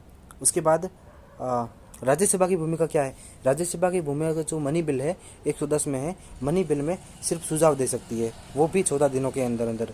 और सुझाव मानना या ना मानना लोकसभा के ऊपर डिपेंड है, यानी कि लोकसभा को अंदनीय शक्तियाँ हैं, अंदनीय शक्तियाँ हासिल है किसमें? मनी बिल में। ठीक है, वहीं अगर हम फाइनेंशियल बिल 1 में जाते हैं,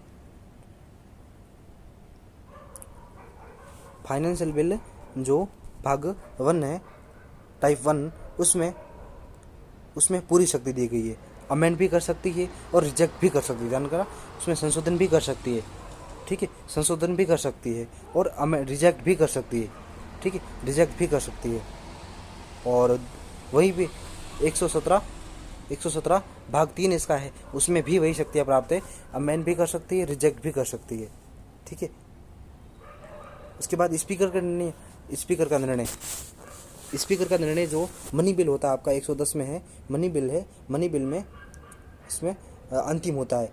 मनी बिल है, धन या धन विधेयक है या नहीं, उसका जो निर्णय है वो अंतिम निर्णय कौन करेगा? अध्यक्ष करेगा, स्पीकर करेगा। ठीक है, स्पीकर का निर्णय वो अंतिम होगा। जबकि फाइनेंशियल बिल 1 में हम जाते हैं, फाइनेंशियल बिल 1 में ऐसा कुछ भी नहीं है, ना 2 में है, ना फाइनेंशियल बिल 1 में है, और ना जो आपके जो टाइप 2 में 2 में जो मतलब 117(3) में। तो इन दोनों में कोई भी प्रावधान, ऐसा प्रावधान नहीं है कि सभापति का निर्णय अंतिम होगा या फलाना अंतिम का। ये सिर्फ जो मनी बिल है उसमें है। ठीक है, उसके बाद जो संयुक्त बैठक होती है, ये इंपॉर्टेंट हो जाता है। संयुक्त बैठक धन विधेयक में नहीं होती है। संयुक्त बैठक इसलिए नहीं होती है क्योंकि जो दोनों में मतभेद होने का कोई सवाल ही उत्पन्न नहीं होता। ठीक है, क्योंकि इसमें लोकसभा को अंदर शक्तियाँ हासिल है। ठीक है, तो इसलिए जॉइंट सेशन का कोई भी, जॉइंट मीटिंग का कोई भी प्रावधान इसमें नहीं है। जॉइंट मीटिंग या जॉइंट सेशन का कोई भी प्रावधान मनी बिल में तो नहीं है।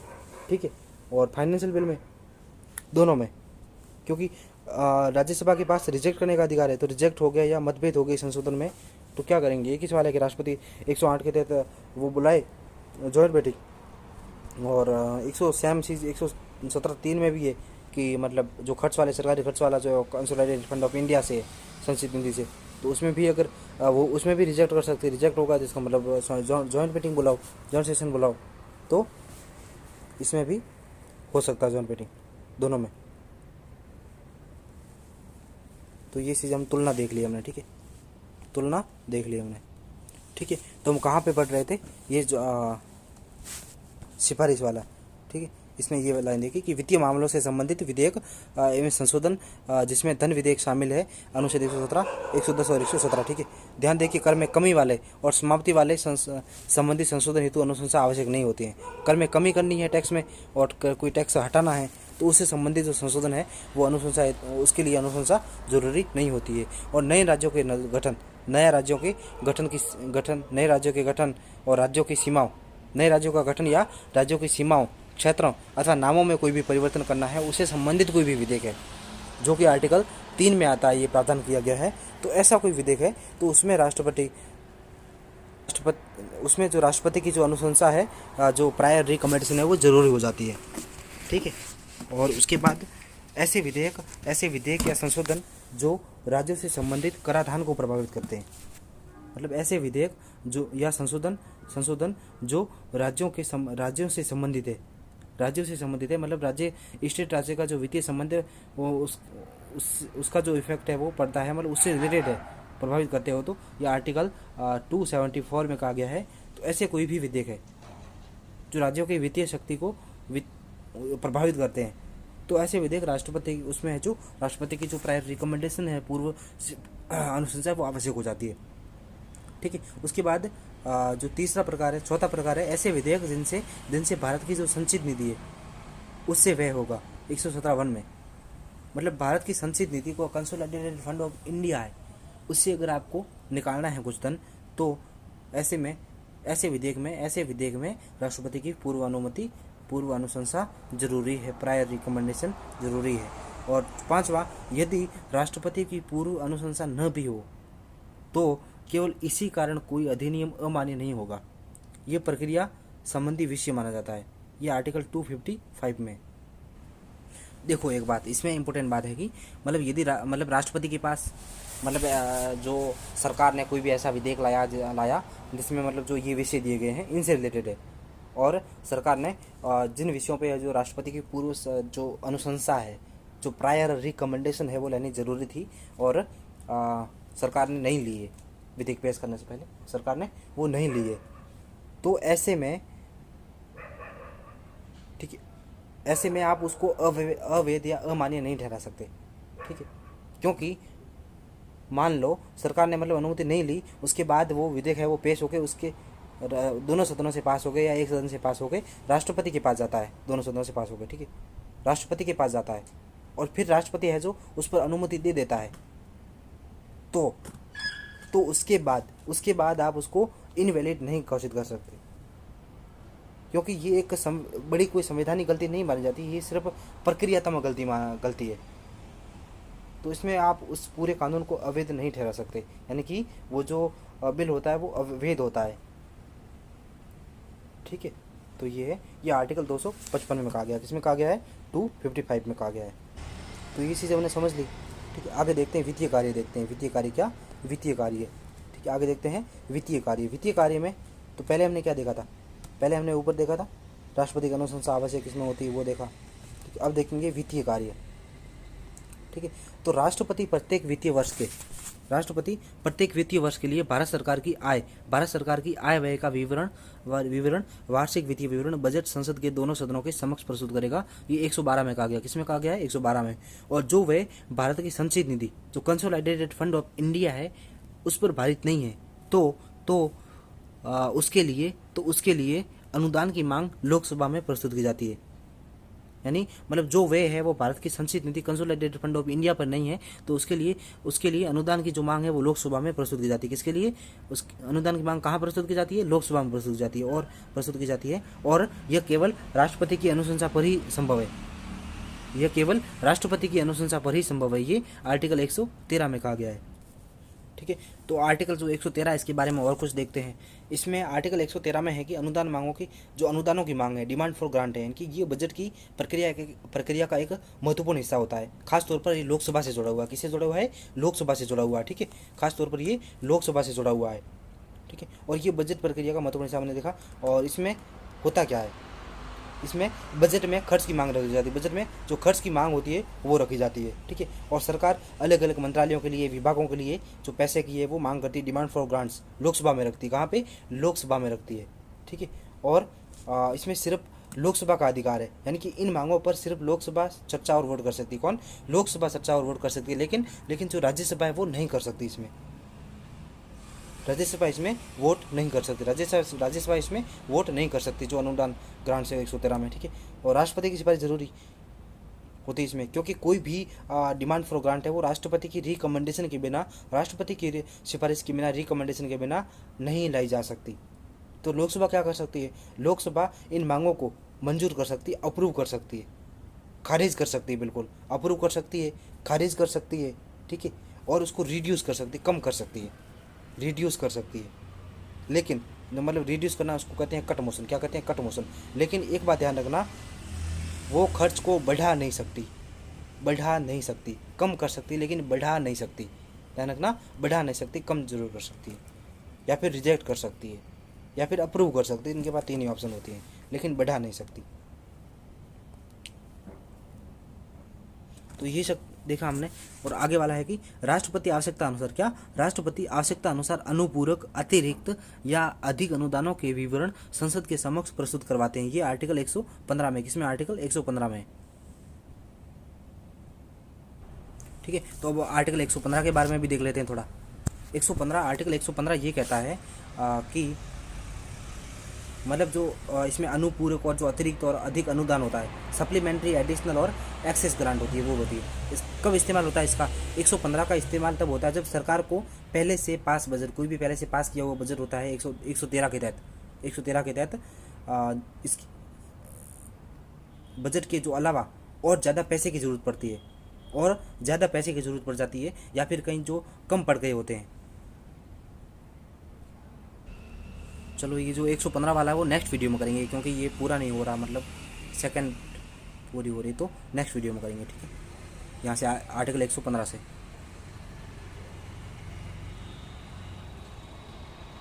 शुरू करते हैं 115 से। इसमें राष्ट्रपति आवश्यकता अनुसार अनुपूरक, अतिरिक्त और अधिक अनुदानों के विवरण संसद के समक्ष प्रस्तुत करवाते हैं। यह आर्टिकल 115 में, किसमें? 115 में। तो 115 में क्या है? 115 मतलब जो अतिरिक्त जरूरत पड़ती है बजट पास करने के बाद सरकार को अतिरिक्त पैसे की जरूरत पड़ती है, ठीक है।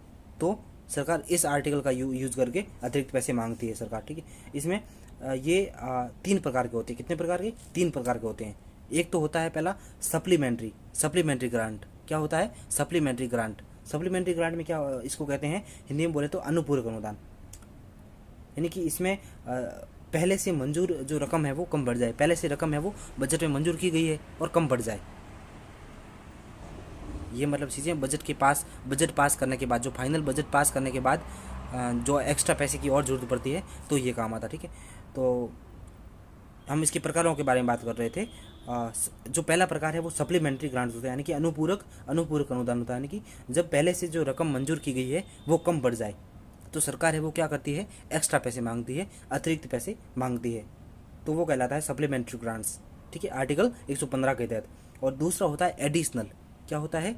एडिशनल ग्रांट, यानी कि अतिरिक्त अनुदान। जब कोई नया काम या मतलब कोई भी नई योजना शुरू करती है, मान लो सरकार ने बजट पास किया, उसके बाद मतलब बीच में बजट को है जो और नया बजट आने बहुत टाइम पड़ा है, तो बीच में सरकार कोई नई योजना लाती है, ठीक है, नई स्कीम शुरू करती है या फिर नया काम शुरू करती है, कोई भी इंफ्रास्ट्रक्चर का या XYZ कोई भी, तो ऐसे में अतिरिक्त शुल्क मांगती है सरकार, अतिरिक्त अनुदान मांगती है, ठीक है, जो पहले बजट में था ही नहीं। मतलब ऐसा कोई काम या योजना शुरू करती है जो पहले बजट में नहीं था, ठीक है, तो अतिरिक्त पैसे का जो मांग करती है सरकार, तो वो जो इसका जो दूसरा प्रकार है 115 का, जिसको कहते हैं एडिशनल ग्रांट, तो वो एडिशनल ग्रांट में आएगा, ठीक है। उसके बाद हम बात करते हैं किसके बारे में? इसका तीसरे प्रकार के बारे में। तीसरा प्रकार है एक्सेस ग्रांट होता है। क्या? Access grant. इसका मतलब होता है कि अधिक अनुदान, यानी कि जब सरकार पहले से ज़्यादा खर्च कर चुकी हो, मतलब जो बजट पेश होने से पूर्व ही है जो खर्चा ज़्यादा हो चुका हो सरकार का, तो तब क्या करेगी? तो बाद में संसद से उसकी भरपाई करनी पड़ती है, यानी कि उसकी मंजूरी ली जाती है, इसकी संसद की मंजूरी ली जाती है इनकी खर्च करने के बाद, तो वो होता है तीसरा प्रकार, यानी कि एक्सेस ग्रांट। तो ये 115 के बारे में हमने देख लिया। अच्छा, एक और प्रकार है, मतलब देखते हैं इसकी जो प्रोसेस होती है वो देखते हैं, प्रक्रिया क्या होती है। तो ये सभी मांगे भी लोकसभा में रखी जाती है। किसमें? लोकसभा में रखी जाती है, और आर्टिकल 113 जैसे पास होता है उसकी तरह ये पास होती है। और इसमें भी जो प्रेसिडेंट है राष्ट्रपति है, उसकी जो प्रायर रिकमेंडेशन है, जो पूर्व सिफारिश होती है, रिकमेंडेशन की भी ज़रूरत होती है 115 में, ठीक है। तो नेक्स्ट है आपका आकस्मिक निधि, यानी कि कंटिजेंसी फंड ऑफ इंडिया। राष्ट्रपति के नियंत्रण में होती है। किसके नियंत्रण में होती है? प्रेसिडेंट के कंट्रोल में होती है, जिससे अप्रत्याशित व्यय हेतु अग्रिम राशि प्रदान की जाती है। ये आर्टिकल 261 में है। 261 इसका मतलब होता है कि ये अचानक और इमरजेंसी खर्च के लिए होता है, आर्टिकल 267 में कंटिजेंसी फंड ऑफ इंडिया की व्यवस्था है, तो ये होता है इमरजेंसी खर्च के लिए, ठीक है। तो सरकार क्या करती है कि इमरजेंसी फंड बनाती है, कंटिजेंसी फंड ऑफ इंडिया बनाती है, उसमें पैसा रखती है, और जब अचानक कोई ज़रूरत पड़ती है तो इससे जो पैसे निकाल दिए जाते हैं। अब केंद्र स्तर पर, दोनों स्तर पर होती है, एक केंद्र स्तर पर होती है। केंद्र स्तर पर भारत की आकस्मिक निधि होती है, कंटिजेंसी फंड ऑफ इंडिया होती है। इसमें ये होती है आपके राष्ट्रपति के हाथ में होती है, ठीक है। किसके हाथ में होती है? राष्ट्रपति के हाथ में होती है, ठीक है। लेकिन मतलब प्रैक्टिकली देखा जाए तो इसका जो इस्तेमाल है वो कौन करता है? सरकार करती है, यानी कि एग्जीक्यूटिव के हाथ में। मतलब ये नाम मात्र कि जो राष्ट्रपति के नियंत्रण होती है, लेकिन जो असली जो इसका नियंत्रण है वो किसके पास होता है? एग्जीक्यूटिव के पास होता है। इसके पास होता है? एग्जीक्यूटिव के पास होता है इसका नियंत्रण, ठीक है। और वहीं पे अगर राज्य स्तर पे भी होती है कंटिजेंसी फंड ऑफ स्टेट, जिन भी राज्य की है उनका नाम, ठीक है। हर राज्य की अपनी कंटिजेंसी फंड होती है, ठीक है, और वो होती है राज्यपाल के अंडर में। किसके अंडर में होती है? राज्यपाल के अंडर में होती है वो, केंद्र में राष्ट्रपति के नियंत्रण में।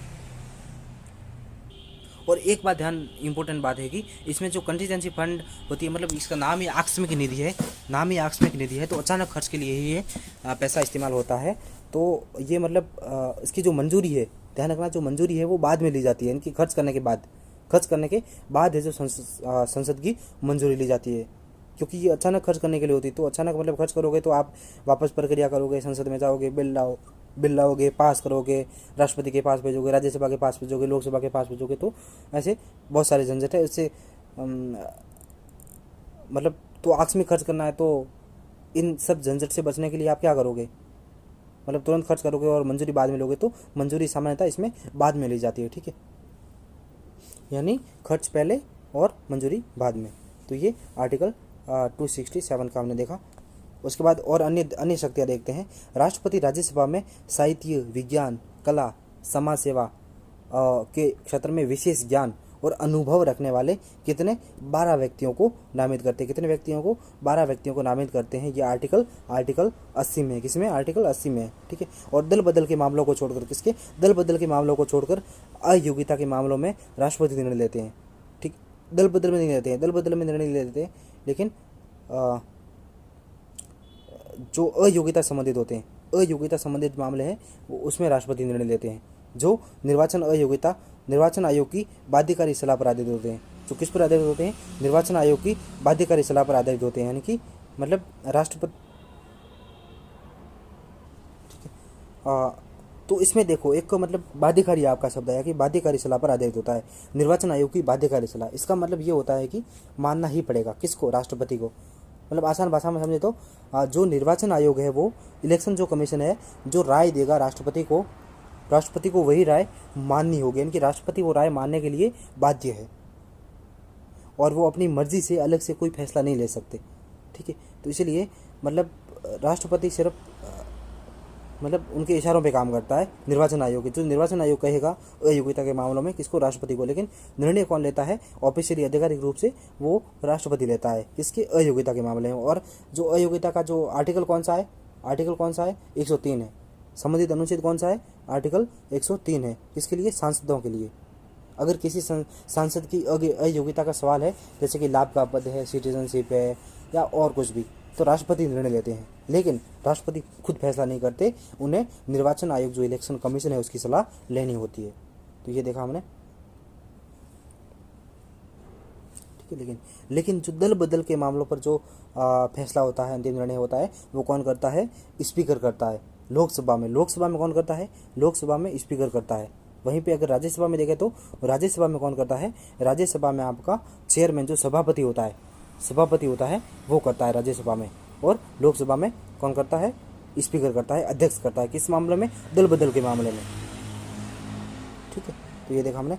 और जो पीपल रिप्रेजेंटेटिव एक्ट है, जन प्रतिनिधित्व अधिनियम 1951 की जो धारा 8 और इसका भाग 3 के अंतर्गत दोष सिद्धि होने पर सदस्य स्वतः अयोग्य हो जाते हैं। ठीक है, तो 8(1) क्या कहती है? तो धारा है वो किस पे है? मतलब जो डबल मतलब आपको 2 सज़ा जो कन्वेंशन हो जाती है उस पर आधारित है, यानी कि अपराध क्राइम के कारण जो अयोग्यता, जो डिस्क्वालिफिकेशन होता है, वो एक जो RPA है, रिप्रेजेंटेटिव पीपल जो एक्ट 1951 की धारा 8 के बारे में देख रहे हैं।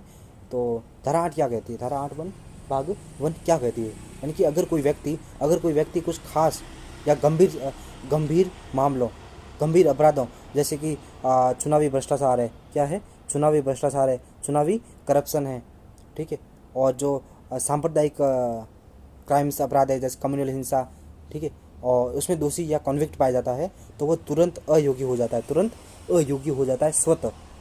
ठीक है, तुरंत स्वतः अयोग्य हो जाता है, अपने आप किसी को फैसला लेने की ज़रूरत नहीं पड़ती है।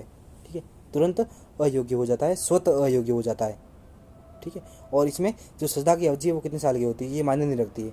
सजा की अवधि इसमें मायने नहीं रखती है, सिर्फ कॉन्विक्शन यानी कि दोष का सिद्ध होना ही काफ़ी होता है।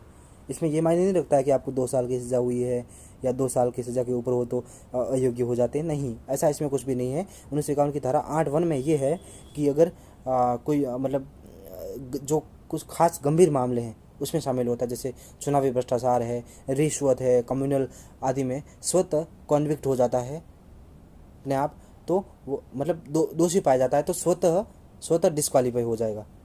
ठीक है, और सज़ा की अवधि इसमें कोई मायने नहीं रखती है। तो ये देखा हमने।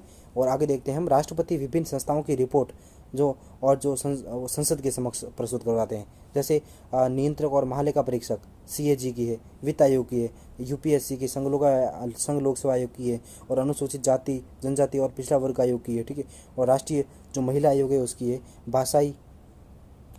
भाषाई अल्पसंख्यक आयुक्त की है, और राजभाषा आयोग की। तो ये सारी जो रिपोर्टें हैं वो रिपोर्टें संसद के पटल पर रखवाते हैं, समक्ष रखवाते हैं। कौन? राष्ट्रपति रखवाते हैं। क्या? CAG की रिपोर्ट, वित्त आयोग की रिपोर्ट, UPSC की रिपोर्ट, जनजाति या पिछड़ा वर्ग या अनुसूचित जनजाति की रिपोर्ट, ठीक है। राष्ट्रीय महिला आयोग की और भाषा अल्पसंख्यक आयोग की और राजभाषा आयोग की, इनकी सबकी रखता है। भाषा के दो रिलेटेड है ये, राजभाषा और भाषा आयोग, और महिला आयोग की भी रखवाते हैं,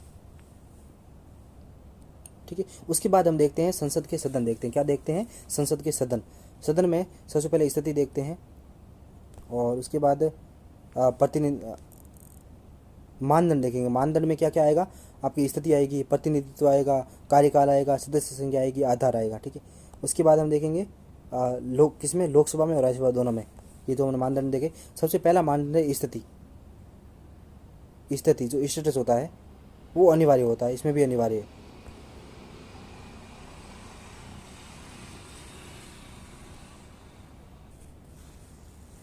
ठीक है।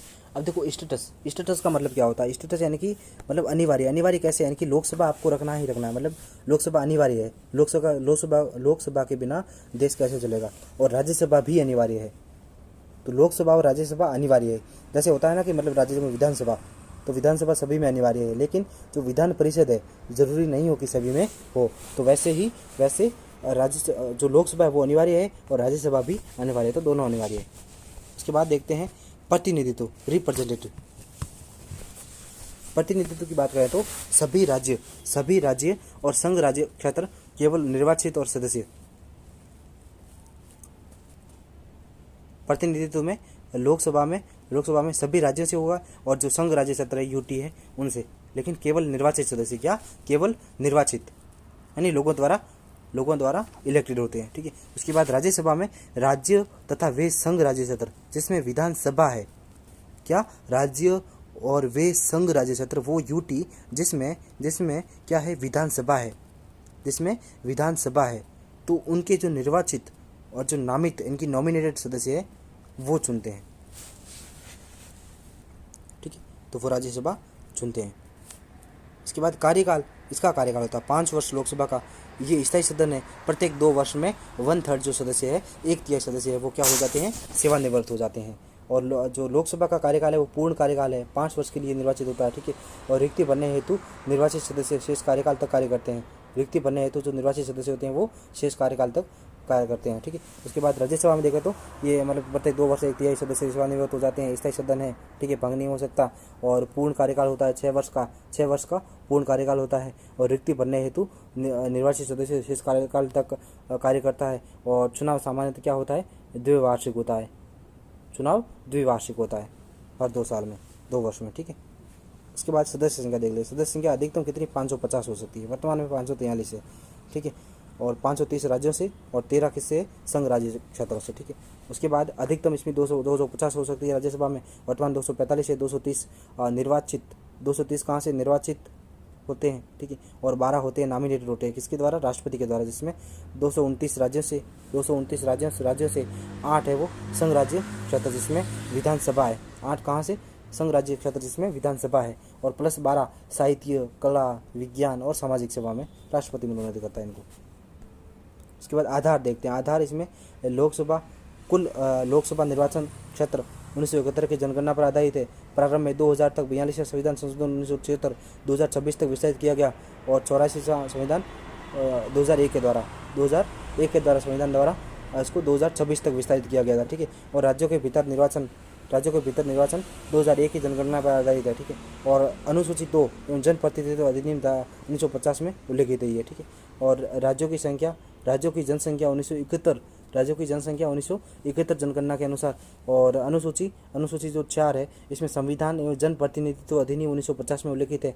और राज्यों के बीच सीटों का जो आवंटन हेतु कोई विशिष्ट गणना निर्धारित नहीं है।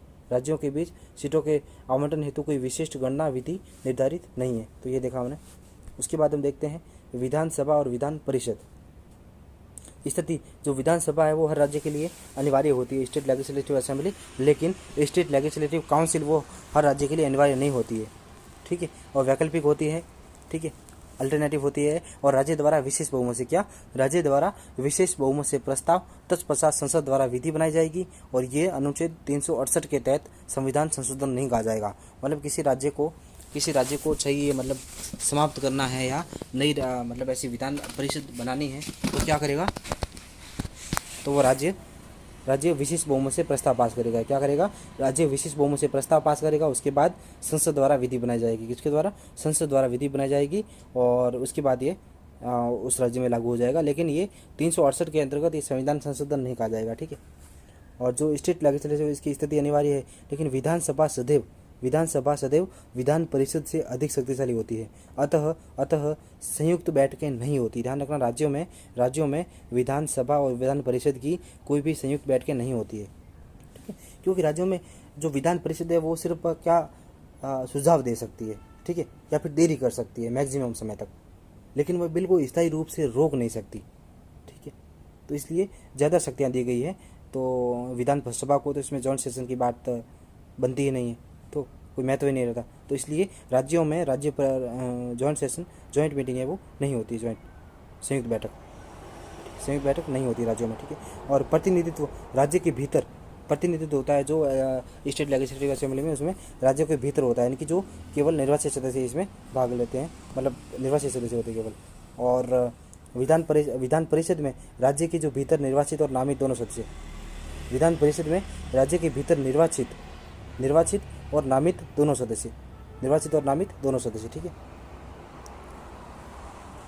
कार्यकाल इसका 5 वर्ष होता है, पूर्ण कार्यकाल होता है, 5 वर्ष के लिए निर्वाचित होती है, और रिक्ति भरने के लिए जो निर्वाचित सदस्य वो शेष कार्यकाल तक कार्य करते हैं, ठीक है। ये स्थायी सदन है, प्रत्येक 2 वर्ष में 1/3 सदस्य सेवानिवृत्त हो जाते हैं। पूर्ण कार्यकाल होता है 6 वर्ष का, और रिक्ति भरने हेतु निर्वाचित सदस्य शेष कार्यकाल तक कार्य करते हैं। सदस्य संख्या 60 हो सकती है कम से कम, और ज़्यादा से ज़्यादा 500 हो सकती है, इसमें कम से कम 40 हो सकती है, और अधिकतम विधानसभा के सदस्यों का 1/3, विधानसभा के 1/3 सदस्य उतने सदस्य होते हैं, और नामित होते हैं जो 1/6 सदस्य साहित्य, कला, विज्ञान और सहकारिता और सामाजिक सेवा में 1/6, ठीक है। राज्यवार आवंटन देखते हैं, ठीक है, उसमें थोड़ा विस्तृत नहीं दिया गया है। जो नॉमिनेट सदस्य होते हैं कितने 1/6 होते हैं, ठीक है। इसमें राज्यपाल नामित करता है, कौन करता है, राष्ट्रपति नहीं करता, कौन करता है, राज्यपाल नामित करता है विधान परिषद में, ठीक है। जो साहित्य, लिटरेचर, विज्ञान, साइंस, आर्ट, कल्चर, मतलब कला में, और कोऑपरेटिव मूवमेंट जैसे सहकारिता में, और सोशल सर्विस, सामाजिक सेवा में, मतलब इन क्षेत्रों में जिन्होंने अच्छा काम किया उन्हें मौका दिया जाता है, ठीक है। उसके बाद जो बाकी सदस्य कहते जाते हैं, बाकी सदस्य 1/3 है, ठीक है, जो 1/3 सदस्य क्या होते हैं, ये स्थानीय निकाय, जो लोकल बॉडीज होती है आपकी, लोकल बॉडीज, जैसे कि नगर निगम है आपका, नगर पालिका है, और जो डिस्ट्रिक्ट काउंसिल है, DC, जिला परिषद है, आदि के सदस्य मिलकर है जो इन्हें चुनते हैं। कितना, कौन से, 1/3 को कौन, लोकल बॉडीज, ठीक है। 1/6 कौन, राज्यपाल, 1/3 लोकल बॉडीज या स्थानीय निकाय का, जिसमें नगर निगम आते हैं, नगर पालिका आती है, जिला परिषदें आती है, ये सब। और 1/12 भाग 1/12 कौन सुनते हैं, ये स्नातक होते हैं, ग्रेजुएट, इनकी जो लोग ग्रेजुएट या स्नातक है, और कम से कम 3 साल से ग्रेजुएट है, कम से कम कितने, 3 साल से ग्रेजुएट है, वो क्या करते हैं, वे वोट देकर इन सदस्यों को चुनते हैं, कितने, 1/12। फिर आसान भाषा में समझे तो अपने कॉलेज की जो डिग्री, मतलब यदि आपने कॉलेज की डिग्री ले ली है 3 साल पहले और आप वोट दे सकते हो, तो 1/12 जो सदस्य है वो चुनते हैं, ठीक है। और 1/12 सदस्य शिक्षक जो टीचर्स होते हैं, 1/12 ग्रेजुएट, 1/12 शिक्षक टीचर्स, ऐसे शिक्षक जो कम से कम 3 साल से पढ़ा रहे हो, ऐसे शिक्षक जो कम से कम 3 साल से पढ़ा रहे हो, और सेकेंडरी स्कूल या उससे ऊपर, या इंटर कॉलेज या कॉलेज में पढ़ाते हो, सेकेंडरी स्कूल या उससे ऊपर है, ठीक है। और ये शिक्षक मिलकर है जो 1/12 सदस्यों को चुनते हैं, ठीक है। और स्कूल का मतलब ये प्राइमरी नहीं है, मतलब प्राइमरी टीचर्स नहीं, बल्कि जो सेकेंडरी होते हैं, कक्षा 10 या उससे ऊपर वाले होते हैं सेकेंडरी वाले, वो चुनते हैं, ठीक है। और 1/3 सदस्य होते हैं, 1/3 सदस्य होते हैं वो विधानसभा के सदस्य क्या होते हैं, विधानसभा के जो एमएलए होते हैं, मेंबर ऑफ लेजिस्लेटिव जो असेंबलीज होते हैं, उनके जो सदस्य मिलके मिलके चुनते हैं। कितने, 1/3। ठीक है,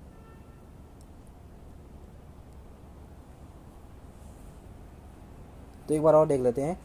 1/3 होते हैं, 1/3 कौन देखते हैं, एमएलए, 1/3 एमएलए, 1/3 लोकल बॉडीज, ठीक है, और 1/6 गवर्नर, ठीक है, और 1/12 कौन, जो ग्रेजुएट है वो, 1/12 और कौन, जो टीचर्स है, जो सेकेंडरी लेवल या उससे ऊपर पढ़ा रहे हैं, ठीक है, पिछले 3 साल से। तो ये सारा देखा हमने। नेक्स्ट है आपका राज्यवार आवंटन, यानी कि अनुसूची 2 जन प्रतिनिधित्व अधिनियम 1950 के अनुसार, ठीक है। राज्यवार आवंटन कौन सी, अनुसूची 2 के अनुसार होता है। आर्टिकल, अनुसूची कौन सी है, 2, अनुसूची 2 के अनुसार, किसका विधानसभा का अनुसूची 2 और जनपद जो पीपल रिप्रेजेंटेटिव एक्ट 1950 के अनुसार, और अनुसूची 3, जबकि जो विधान परिषद होता है वो किसके, अनुसूची 3 और जनप्रतिनिधि अधिनियम धारा 1950, ये ठीक है, दोनों में 50 है, लेकिन अनुसूची कौन सी है, 3 है, विधान परिषद में, और विधानसभा में 2 है, ठीक है। आधार देखते हैं, राज्यों में कुल विधानसभा निर्वाचन क्षेत्र 1971 की जनगणना पर आधारित, और प्रारंभ में 2000 तक 42वां संविधान संशोधन 1976 और 2026 तक विस्तारित 84वें संविधान 2001 के द्वारा 2026 तक विस्तारित किया गया था, ठीक है। और विधान परिषद में देखा तो हम विधानसभा की जो सीटें हैं उनके आधार पर है जो होता है, ठीक है, उनके आधार पर होता है, यानी कि इसका मतलब ये हुआ कि जो विधान हमने ऊपर पढ़ा ना, विधानसभा है उसका 1/3 सदस्य, यानी विधानसभा की जितनी सीटें हैं उनके 1/3, ठीक है। तो अब देखते हैं सदनों के बीच संबंध। पहला है कि सदनों के बीच संप्रेषण कैसे होगा, कम्युनिकेशन, लिखित संदेश के माध्यम से संप्रेषण की जाता है। कैसे, लिखित संदेश के माध्यम से, और इसका उपयोग केवल विधेयकों को एक सदन से दूसरे सदन तक भेजने के लिए ही नहीं, बल्कि प्रस्तावों यानी कि जो मोशंस एवं संकल्पों, जो रिजोल्यूशंस के प्रेषण हेतु भी किया जाता है। और एक सदन द्वारा भेजा गया संदेश उस सदन के महासचिव द्वारा, इसके द्वारा चीफ सेक्रेटरी द्वारा, महासचिव द्वारा दूसरे सदन के महासचिव को प्रेषित किया जाता है, ठीक है। उसके बाद संयुक्त बैठक के लिए शर्तें देखते हैं। पहला क में क शर्तें, जब कोई विधेयक धन विधेयक या संविधान संशोधन विधेयक को छोड़कर, ध्यान रखना, धन विधेयक और संविधान संशोधन विधेयक में कोई भी जॉइंट मीटिंग, संयुक्त बैठक नहीं होती है, किसमें, धन विधेयक और संविधान संशोधन विधेयक में। तो जब कोई विधेयक एक सदन द्वारा पारित होने के बाद दूसरे सदन द्वारा अस्वीकृत किया जाए या दोनों सदनों में अंतिम सहमति न हो, मतभेद हो, ठीक है, या फिर दूसरे सदन को विधेयक प्राप्त होने के बाद 6 माह से अधिक समय तक लंबित रहे, मतलब वो उसमें कुछ ना बोले, तो ऐसी स्थिति में राष्ट्रपति यदि विधेयक लोकसभा के विघटन के कारण लैप्स नहीं हुआ है, ठीक है, तो संयुक्त बैठक बुलाने की अपनी मंशा घोषित कर सकते हैं। ये अनुच्छेद 108, यानी कि मतलब अगर लोकसभा है वो लोकसभा मान लो डिसॉल्व हो गई, भंग हो गई, विघटित हो गई, ठीक है, उसके बाद भी अगर जो बिल है वो खत्म नहीं हुआ है, ठीक है, लैप्स नहीं हुआ है, तो है जो संयुक्त बैठक बुला सकते हैं राष्ट्रपति। और कौन से लुप्त होते हैं, कौन से नहीं होते हैं, जैसे मान लो मतलब लोकसभा का विघटन हुआ और विधेयक वो लोकसभा में ही पेंडिंग था, तो वो लुप्त हो जाता है, लैप्स हो जाता है, ठीक है।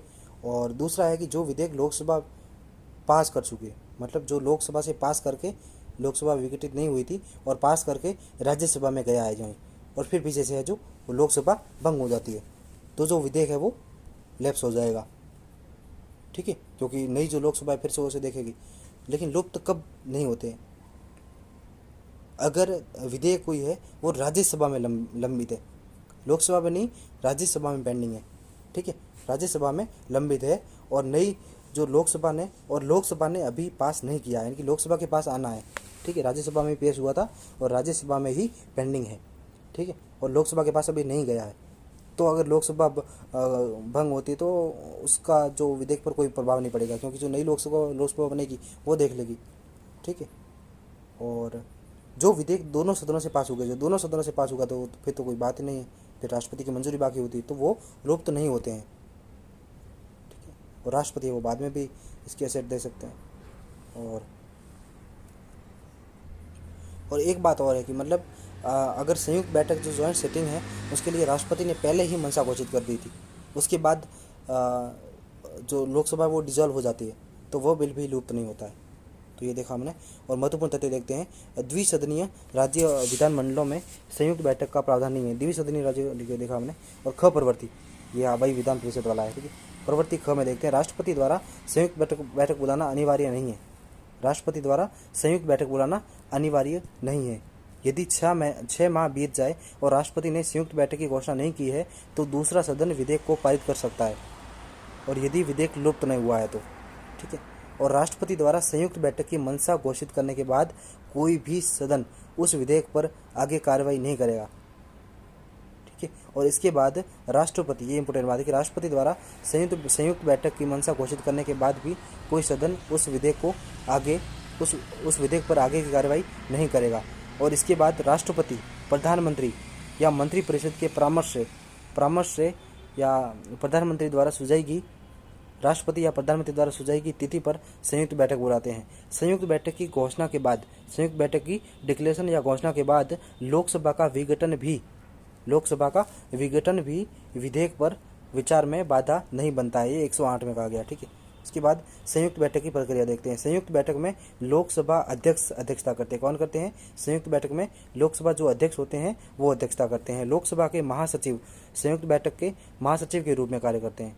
लोकसभा के जो महासचिव होते हैं वो संयुक्त बैठक के महासचिव के रूप में कार्य करते हैं। लोकसभा के कार्य संचालन नियम लागू होते हैं।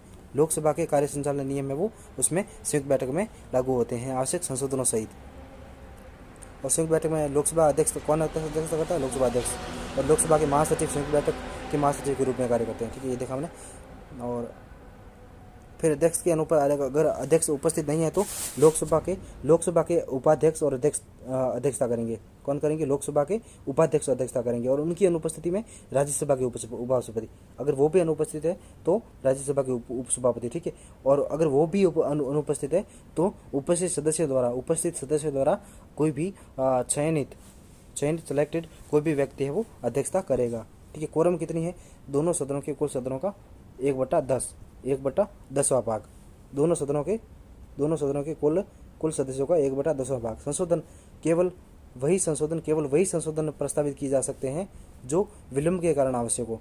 वही संशोधन प्रस्तावित किए जा सकते हैं जो विलंब के कारण आवश्यक हो, या फिर जिन विषयों पर दोनों सदनों में सहमति नहीं बनी हो।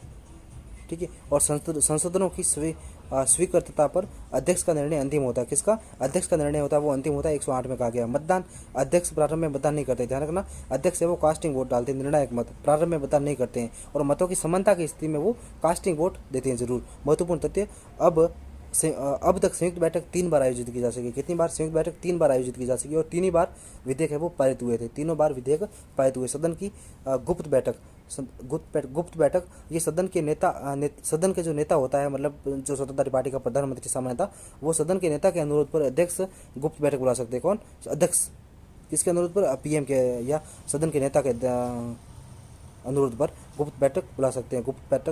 और गुप्त बैठक में बाहरी व्यक्तियों को अनुमति नहीं होती। ध्यान रखना, जो बाहरी व्यक्ति होते हैं उनको अनुमति नहीं होती। अपवाद देखते हैं, राज्यसभा के सदस्य अपनी दीर्घा में बुला सकते हैं, और अध्यक्ष द्वारा अधिकृत व्यक्ति। ठीक है, यानी कि अपवाद क्या होता है? जो राज्यसभा के सदस्य है वो आ सकते हैं, लेकिन अपने दीर्घा में बैठे बैठे कार्रवाई दे सकते हैं। ठीक है, अपने दीर्घा में। ठीक है, और अध्यक्ष द्वारा कोई भी अधिकृत व्यक्ति होता है, स्पीकर लोकसभा का, उसके द्वारा कोई भी व्यक्ति आ सकता है। ठीक है, ऐतिहासिक तथ्य देखते हैं। अब तक केवल एक बार है, जो 27 फरवरी 1942 को केंद्रीय विधानसभा में गुप्त बैठक हुई थी। सिर्फ एक बार हुई थी गुप्त बैठक, सिर्फ एक बार हुई थी। कब? 27 फरवरी 1942 को। अभिलेख, अध्यक्ष कार्रवाई की रिपोर्ट जारी कर सकते हैं। ठीक है, और अन्य कोई भी व्यक्ति कार्रवाई का अभिलेख या विवरण प्रकाशित नहीं कर सकता। कौन? अध्यक्ष के सिवा कोई भी नहीं कर सकता। अज्ञात सत्र देखते हैं। लोकसभा का आपात सत्र बुलाने की प्रक्रिया सामान्य सत्र के समान होती है। किसके? सामान्य सत्र के समान होती है। और ये किसी भी तात्कालिक कारण से बुलाया जा सकता है, कोई भी कारण हो सकता है इसका। और इसका संविधान में वर्णित आपातकाल इमरजेंसी से कोई प्रत्यक्ष संबंध नहीं है। ध्यान रखना, आपातकाल से कोई प्रत्यक्ष इसका संबंध नहीं है। नेक्स्ट वीडियो में हम करेंगे ये विधायिका के निर्वाचन की नीति, ठीक है, यूनिट 6, ठीक है। और ये इंपॉर्टेंट एक बार बुलाई गई थी बैठक, ठीक है।